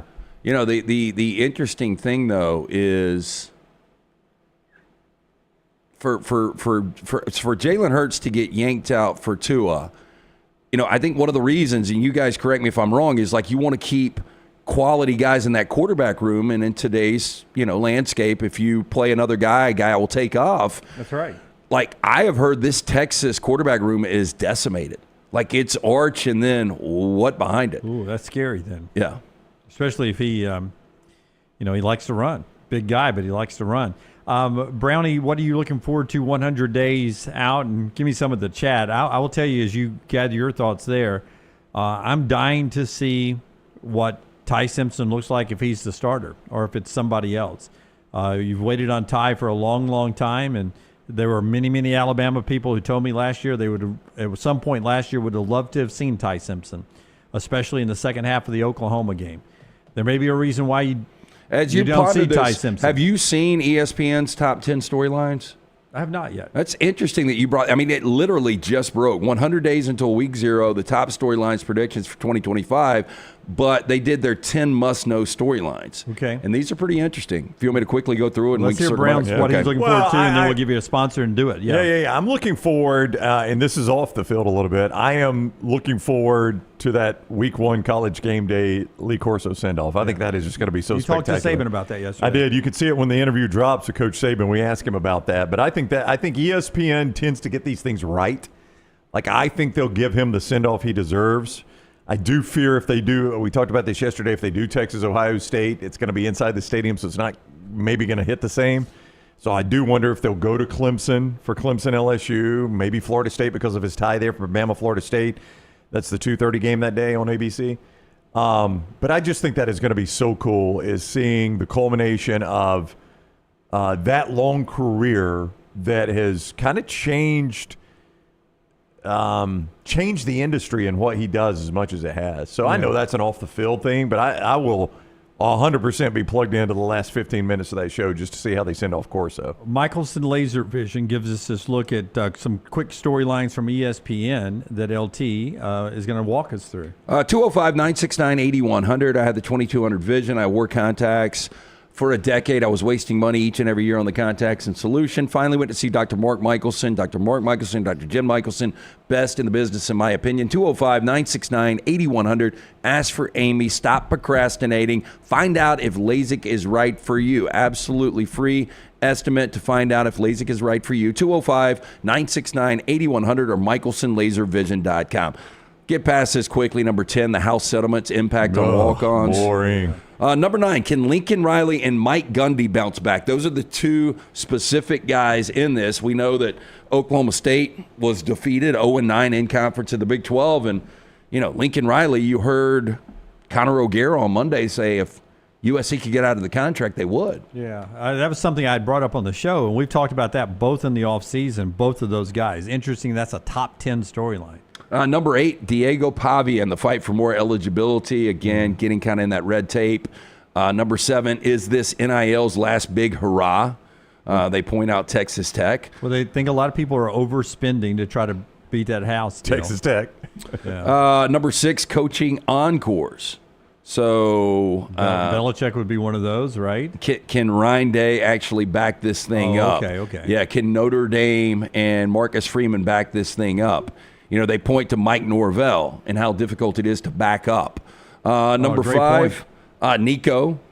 And transferring to UCLA, I think Nico's going to be kind of forgotten. Yeah, I was about to say, that is not a storyline to me at all. I won't watch any more UCLA football than I did before. Yeah, I think this is a storyline. Dion without Travis Hunter or Shedeur at Colorado. Yeah. Both UCLA with Nico and Dion on the big graphic of Power 4 teams that did not get one vote in our 40 and 40 countdown in the top 25. But are you more likely to watch UCLA because of Nico there? No, not because of Nico. Yeah. No. I mean, if they're good, I'll watch them, but they could be good with any quarterback, and I'll watch them. Number 3 on the list, we had him on yesterday, Kalen DeBoer at Alabama in year 2.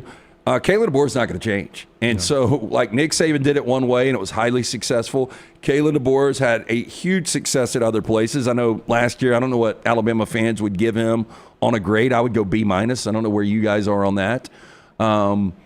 But he's the same guy. Same guy we talked to last year. Yeah, I think in a lot of Alabama history, it was a B-, B+, but when it was the first year after Saban, it gets graded a little differently. That's unfortunate for him. I go and B-. it's probably not fair. You beat your biggest rival, and you were the last team to not get into a college football playoff. Again, I'm not saying it's fair. I'm just saying most people, when they grade, it's going to be maybe the toughest grading period ever. And Dunaway, the most schizophrenic quarterback play I've ever seen in my life. Ever. And I would say this, and this is no shot either way, but like a couple of years of Hugh Freeze now, and he's a very positive guy. But now we've had a couple of off seasons of very positive talk with Hugh Freeze on camera and off camera, and it was that way again yesterday. And I'm sort of, I want to see it now, because a couple of years, like I was really sold Peyton Thorne was going to take a step forward. He baited this last year. He really did. He talked it up a lot. Kalen DeBoer off camera yesterday seemed genuinely excited about this team, didn't he? No. Let me just put it this way: the time we spent around Coach DeBoer before his first season, which is more than we've spent around him before his second season, there's no issue there. I'm just saying that's just the way it worked out. I'm not suggesting there's an issue or it's still a long summer. It's a change by him. Yeah. Yeah, I may end up eating at his house one night. Who knows? You could. You never know. You never know. There was one event we normally do that he's at that we couldn't do this year, and that was part of it. Anyway, that aside, I felt like last year, the time we spent around just felt like a guy that I didn't know if he knew what he was getting into, right? Yeah. I didn't know. I'm not saying the guy not to the Mike Price level. The guy can flat coach. He's proven that everywhere. I'm just saying it's just such a big job, and he was still figuring all of it out. And he didn't really know what he had still. Yeah. Well, and in comparison to that, the time we spent off camera with him yesterday, I felt a far more air of confidence coming out of him. I would say that. Yeah, he felt like the same guy to me. I mean, I see what you're saying. Just nice to the core. I mean, none of that's going to change. But here's what, when you go from the best ever, and he does it one way, to a guy that follows him and does it completely the opposite, I think the more comfort everybody involved with the program is having right now, because like the Nick Saban fingerprints have really been removed outside of the greatness and the trophies and all that stuff. But when you don't have one person transfer out in today's college football, that tells you that people are buying into his culture. And I don't want to be that guy, though. When we say that, that's nobody that transferred out in the spring. They did lose people after the season. Okay, but still, in the spring, and you would think that is really where you would lose your people. Yeah, I just... we make it sound like nobody left the program. There were people that left the program at the end of the year. Yeah, by the way, in this article, number 3, again, DeBoer to Alabama, biggest storylines coming into this season, it says, one sentence, the Crimson Tide were disappointing last year. Yeah. That's life as the Alabama coach, though. You miss the playoffs, it's going to be disappointing. Here we go. Number 2 on the list, Manning and Mateer and Texas, Oklahoma's offensive makeovers. So this is a reboot 100% for Oklahoma. I don't think so as much for Texas. I know. It's calling it a reboot. Their offense was, with Steve Sarkisian, it's been really good the last 2 years.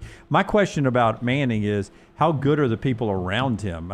There was a lot of talent around Quinn Ewers last couple of years. Well, in Manning, you lose Matthew Golden, you lose Isaiah Bond, you lose Gunnar Helm, who was one of the more underrated tight ends in all of college football. You got unbelievable talent coming in, but they're inexperienced talent that doesn't always pan out and is not always consistent. Yeah, I think I'm not going to say Mateer's got better weapons. I'm not going to say that. But I think Mateer, where he is in this Oklahoma system, I think he's like, it wouldn't blow me away if Mateer has better numbers than Arch Manning. Yeah. By the way, could be a really fun Red River this year. It's on my list of our top 5 SEC games. Yeah, that's coming up. I had it there too. I think that it's going to be that has been an exciting game, even if one of them's bad. But I think this is going to be awesome. This is going to be about as good as they've both been in a while. And number 1 on the list might be boring for some, but I do agree. Belichick. Well, that was the other thing. Like Rusty, I believe it was, real quick in the chat, was like, the thing I'm most looking forward to is that Labor Day weekend, 5 games or 5 days of games on the Labor Day weekend, and it caps with that North Carolina TCU game, which you never know what the storyline is going into that game, right? This shouldn't shock us, but do you know the last time North Carolina won a conference championship? Because they've had some good years. Like Mac Brown had some good years. Yeah, but he was against Bobby Bowden in Florida State. I remember Was it Mac Brown when he was the first coach in North Carolina? Florida State won all those. Larry Fedora was an onside kick away from beating Clemson and getting to a college football playoff. I mean, it doesn't go back to like Lawrence Taylor, does it? This might have been Lawrence Taylor's freshman or sophomore year. Are you kidding me? 1980 is the last year North Carolina has won. Is that an a ACC Dooley championship. as a coach? Not a Dooley. I don't know. I have no idea who was the North Carolina coach. I know Dean Smith was just getting comfortable in his leisure suits. I mean, that is 1980? Yeah, it's 45 years ago? It's somebody's brother that was the coach of the team. By the way, it's the ACC. Wake has won it. Somebody's brother. I mean, let's go down the list. Pittsburgh's won it. I mean, Duke has played for it. Dick Crum. Is that Denny Crum's brother? There's no way. There's no way. Dick Crum is who was the coach in 1980, Wow. assuming they won the conference championship. Wow. That was back when it was small ACC and all they did care about was basketball. 1980, 11-1, 6-0, won the Astro Blue Bonnet Bowl as a top 10 team. How about that? Yeah. That's back when you had 18 bowl games, maybe even less than that, and your ACC champion went to the Astro Blue Bonnet Bowl. All right, 100 days from college football. A little bit more on that and trash coming up in the next segment. The show being brought to you by our buddy Dr. B, the guy that's got LT and Brownie's hair looking good. Again, LT got the hat on today, covering it up. Brown's showing it off. That's right, baby. Yeah, Brown's letting it flow. Let it flow in the wind. I let it flow last night at Odie's Team Trivia. T3hair.net. You can get more information right here. You've heard us talk about Dr. Beckenstein. Unbelievable guy. He's actually a better guy than he is a hair magician. But get in, see him today, 205-319-0316. For more than 20 years, women and men have turned to Dr. B for a range of cosmetic and reconstructive procedures. He will use that experience, his advanced training, genetic testing to help his patients fully understand the procedures they are considering.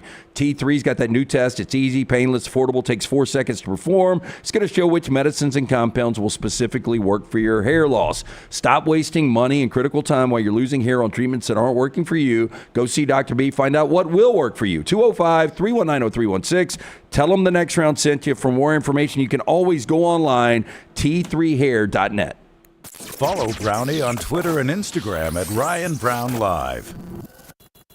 I'm attorney Alexander Shunnarah, Alabama born, Alabama raised, and ready to fight for your rights. I have one of the largest firms in Alabama, and we are here to help you get the compensation you deserve. Call me, Alabama, 323-1000. Your representation is made for quality legal services being performed is greater than those of other lawyers. Hey, Lance Taylor from the next round to tell you about my friends at Michelson Laser Vision, located conveniently UAB Highlands. Almost 20 years ago, I went in for the procedure. Only took 12 minutes for both eyes. When I went in, I had 2200 vision. I was legally blind. Now I have 20/15 vision, still 19 years later. Make the call today. Schedule a hassle-free consultation. 969-8100. Dr. Mark Michelson, Dr. Jen Michelson, Michelson Laser Vision. Make sure you tell them the next round sent you. 969-8100 or MichelsonLaserVision.com. Storm season is here. Make sure you have a plan of action in place right now. Greg from Pell City and Storm Restoration Roofing should be your first call when storms hit. Insurance companies love working with Storm Restoration Roofing because of Greg Nelson's name and reputation in the industry. When storms hit, call Greg Nelson. He's local, 205-542-3531. He's the home of the free no-cost roof inspection. Greg from Pell City on Facebook, 205-542-3531. It's Storm Restoration Roofing.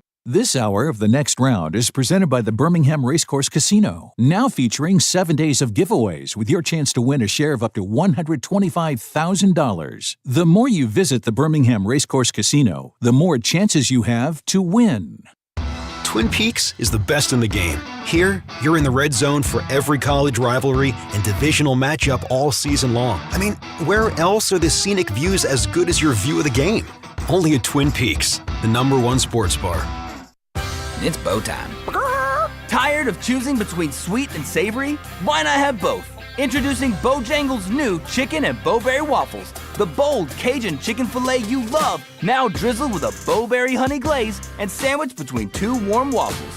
Which means your favorite meal of the day just met your new favorite dish. And lucky for you, it's served all day. But it's only here for a limited time, so try chicken and bowberry waffles at Bojangles today. It's bow time. Start your day online with our website, nextroundlive.com, for the latest videos, podcasts, and college football stories. It's also a great way to stream the show or shop in the Next Round store. Stay connected by visiting nextroundlive.com.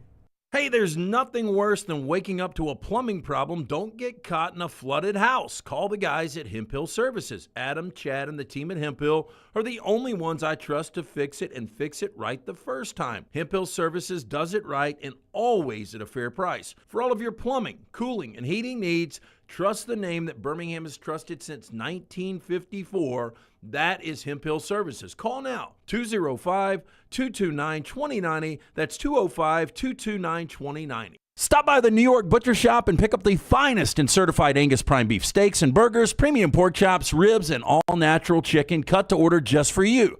Their chef-prepared entrees and side dishes are the perfect dinner-to-go choice for your family and are ready to heat at home. With a great selection of fine wines and desserts, the New York Butcher Shop is your one-stop dinner shop. 2 locations to serve you, Cahaba Heights and on Highway 119 in Greystone. The New York Butcher Shop, rare quality, well-done service. I'm attorney Alexander Shunnarah, Alabama born, Alabama raised, and ready to fight for your rights. I have one of the largest firms in Alabama, and we are here to help you get the compensation you deserve. Call me, Alabama, 323-1000. Your representation states that the quality of legal services being performed is greater than those of other lawyers.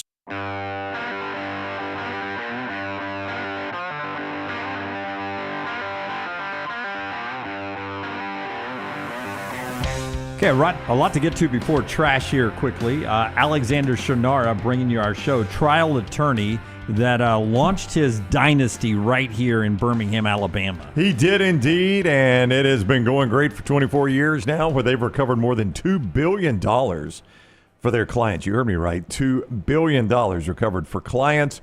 One thing that Alex wanted to do, it was a goal of his to create a firm that that could face any issue that the community faced, right? Well, the firm now handles not only personal injury claims, but claims for fire and storm damage, bad drug and device claims, disability, workers' compensation, and a host of other claims. If you find yourself in need of a lawyer, call the Alexander Shunnarah Trial Attorneys. You pay nothing unless they win your case. Shunnarah.com. That is Shunnarah.com. Okay, NFL schedule release. A couple of fun things happened on one of them in the announcements that the teams do. One of them involved the Colts and Tyreek Hill. Forster is going to update me on this this situation here. Forster, explain this to me again about Brown's star. Okay, so the Colts put out their schedule release video. I guess they open up with Browns Dolphins. I love this. That is correct. Did you see it? I have seen it. Oh, so there's the Browns, not the Colts that did this. No. My Dolphins. Oh, Browns Dolphins. It's the Colts that Browns did it. Dolphins. Yeah, Yes, Browns team. So the Colts did this. beloved Okay. Dolphins. Yes, the Colts did do this. Yeah. All right, so we got Tyreek swimming along here. Tyreek the Dolphin. The Coast Guard pulls him over, arrests him. Yeah, so they rescue him there. No, they're arresting him. Yeah, he's getting arrested. They're arresting him. Yeah. Oh. Yeah, you remember he got pulled out of his car last year? That's right. So they have to apologize for this. So then the Colts apologized. We removed our schedule release video because it exceeded our rights with Microsoft and included an insensitive clip involving Dolphins wide receiver Tyreek Hill. To which Tyreek Hill retweeted that and replied, "You should have left it up. I thought it was funny." Yeah. I mean, and that's what's so ridiculous. Not only the apologies, but don't you believe whoever was handling the social media account probably knew It's going to get pulled down, and I'm going to have to apologize. Yeah, probably so. Yes. But the one that's winning it all, the schedule releases. It's incredible. Is Minecraft, right? From the Chargers? It is the Chargers Minecraft. There is no telling how long it took to do this. Forever. I mean, which tells you, when you watch something like this right here, how much work went into this. The fact that more of these schedules don't leak than actually do is pretty crazy. So you're saying that they've known for a long time. The Chargers have had another schedule 100%. Forever. Yeah, they didn't make this last night. Yeah, to put this together, I mean, this is in depth, and it is long. How long is this, Scott? It's about 5 minutes long, I think. 5 minutes. Do you know how long this would take to make it 5 minutes? And this would be so much better if I knew anything about Minecraft. Well, no, listen, I don't want to get too geeky here, but you've known a long time on which teams you were playing. So you could have created all of these scenes and edited them up. Because they don't have where the games are, do they? They're just... Yeah. I mean, I guess they don't. I don't really follow. I can admire the work here and not follow the story. What was the shot they just took at Daniel Jones? I guess going into the Colts. Well, you got Saquon haunting the Giants' dreams here. I know that. Yeah, it's pretty bold. I like they're dropping Jaden Daniels into the game. Do you guys have any idea who Brenda Strong is? Brenda Strong. Oh, that's no. I don't either. She's an actress. Hey, you got Tyreek late for a meeting here. Oh, yeah, Tyreek just took a beating on everyone. Like Mike McDaniel jump in the water. Yeah, off of the SS Marino. But anyway, the Rams release was with an actress named Brenda Strong. I never even heard of her. Yep. So now we're at Indianapolis 500 playing the Colts. The Chargers are. I bet Anthony Richardson does something here. Early leader. Is he going to win? He was tired. He didn't make it to the finish line. Running on empty. Jeez. The Vikings. This is so in depth. This took a team of people. It really did, Tyler. I mean, a team of people a very long time. Yeah. Yeah. I mean, and what do you think they spent on this? Oh, there's no telling. I mean, I don't think the internal operations from the Chargers can put something out like this, can they? Yeah, you're probably right. Here's a shot at the Steelers coming up here. Hang on. Contend, rebuild, split road. No, the track ends at like 9 and 8. I think something like that. The old Mike Tomlin shot. Oh wow, man, this is insane. Oh, Liam Cohen. Travis Hunter. Oh, here we go, Travis Hunter. Yeah, again, I don't get some of this, but I can still marvel at their work. What was Liam Cohen talking about? Duval. Yeah. All right, that gets us to Trash Today, always brought to you by our friends at New York Butcher Shop today. Tell us about New York Butcher Shop getting you ready for another spring turn to summer weekend. It is hard to believe the weekend is almost here right now. You need to stop into the New York Butcher Shop. But Jim and the fine folks there want to remind you, they've got that Memorial Day Boston butt sale. I know Dunaway has taken advantage of this. I've taken advantage of it. The hickory smoked, fully cooked Boston butts, only $39.99. You need to order yours today. Available for pickup May 21st through the 24th. So next Wednesday through Saturday, you can pick these up. $39.99, Cahaba Heights location, the original, or Highway 119 in Greystone. Call those numbers. Get in, see Jim. Pick up the incredible sides. Great selection of fine wines and desserts. Rare quality, well-done service. It is the New York Butcher Shop. After the break, we're going to interview Eric Weihenmayer, who climbed the highest mountain in the world, Mount Everest. But he's gay. He's blind. LT's Trash is presented by Bud Light. Easy to drink, easy to enjoy, LT. We just got a new shipment, too. We got a new keg up here of Stella, fresh Stella that I just tapped. I've got to do the Ultra when we get off. We've got cases of Bud Light and Stella in the lobby as well. All right. So restock. Thank you to Adams Beverage. I won't get too into the details. I brought up that the opening statements for the Sean Diddy Combs trial, and the girl that testified, I don't know who Cassie Ventura is, but she was signed to Diddy. She was like an R&B artist. Ooh, my gosh. I don't know if you've seen any of the testimony. Have you, Tyler? I've seen a little bit, yeah. Disturbing? Do you guys have shorthand, like abbreviations like the LOL? Everybody knows what LOL is, right? I don't use the shorthand, no. BRB. One I use is TY, thank you? Nope. OTW. On the way. That's right. Okay. That one's very helpful. Okay, Yeah. but Yeah, these like sometimes I flip an eye. My these wife are does all it, yeah. uniformed or universal, I Yeah. should say, shorthand. I'll would you- drop a shorthand. Maggie will say, how was work today? And I said, Brown. And she's like, something, and I'll be like, yeah, if you know, you know. Or You don't something. have an emoji for Brown and an emoji for me, and you just send that. It's with an a eye little roll knife for me. next to it. Eye roll for me. Okay, head blowing off for LT. Would you guys know what shorthand for FOS? FOS? FOS. Full of excrement. Oh yeah, full of. That's good. Yeah. Freak offs. Oh, okay. They were sending so many texts about the freak offs, it was just FOS. Wow. Yeah, and that's a lot of text. That's one of the nice they details. Do need shorthand for that. Yeah, probably so. It also probably helps when it's entered into evidence. Like, no, that stood for full of. Okay, so you brought up Final Destination. I know you're going to see it tonight. Here's that story that we kind of teased a little earlier in the show. Final Destination Bloodlines already causing trouble before it's even hit screens. How? As it plays the most brutal prank on some unsuspecting moviegoers. Now, in my. celebration of Mother's Day in the U.S., Warner Brothers set up a special screening of the upcoming romantic comedy called Love at the Sky View, where adults could bring their mothers along to this. The catch is the movie Love at the Sky View does not exist, and instead, studios showed the newest Final Destination movie to the unwitting mothers. As you can imagine, most of the moms not pleased. Now, luckily, the studio decided to film the ordeal and post it to the official Final Destination Bloodlines Twitter page. In the clips, moms so excited to see the new rom-com, but their smiling faces turned to screams of terror when they witnessed the sixth installment of the bloody franchise. So they think they're going to a Mother's Day movie. They end up basically going to a slasher Yeah, movie. so they thought they were going to see the one on the right, Love at the Sky View, romantic comedy, with their sons being really nice, taking mom for Mother's Day, and then they roll out Final Destination Bloodlines. And the son's new? Yeah. So they're doing this for Mother's Day, the sons are. Some of them, yeah. Yeah. Hey, that one's just crossing the face like, Oh, no more. my gosh. That's the way I watch scary movies, by the way. I cover my eyes. I'll hear it, but I won't see it. How much carnage could be in that scene for them all to react like that? Look at the chick behind, the one in the front, her mouth is wide as a mouth can go. Yeah, that's got to be the first jump scare in the movie, right? I guess. I mean, when probably the first scene is some kind of romantic comedy scene that they think they're still in it, and then it's a jump scare that happens. Wow. So this got Vaseline and phone in it, but it's not Diddy. Slidell police responded to a call. Lowe's parking lot on Sunday evening reportedly found naked man sized a display shed engaged in lewd behavior. Oh, my. This gentleman was naked in one of the sheds they've got outside or inside, do we know? Tom Sizemore meets Al Pacino. Bingo. Yes. Boy, you got that quick.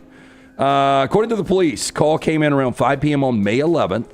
Witness reported a naked male inside one of the store's outdoor tool sheds, which are typically used to show customers various storage options for purchase. Now, officers arrived at the scene, began searching the line of sheds on display. It wasn't until the fourth or fifth shed that they located the suspect lying on his back, pants around his ankles, using an open container of Vaseline and an electronic device while allegedly doing a solo act, you guys can imagine, with taser drawn. Police say the officer ordered the man to pull up his pants and roll onto his stomach to be handcuffed. Police say the man complied without resistance. The man reportedly admitted to his actions, telling officers he was watching YouTube at the time. This is James Calavas, 66, arrested for obscenity and booked into the city jail.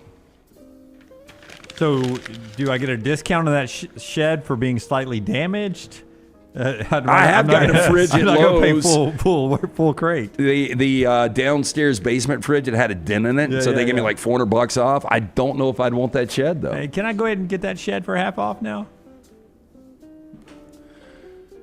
Investigation underway after Pennsylvania school district said a kindergarten student gave Jell-O shots to classmates. Hey, kids. Now, the Greater Johnston School District said a kindergarten student to the elementary school gave out alcohol in the form of small Jell-O cups to 3 other students.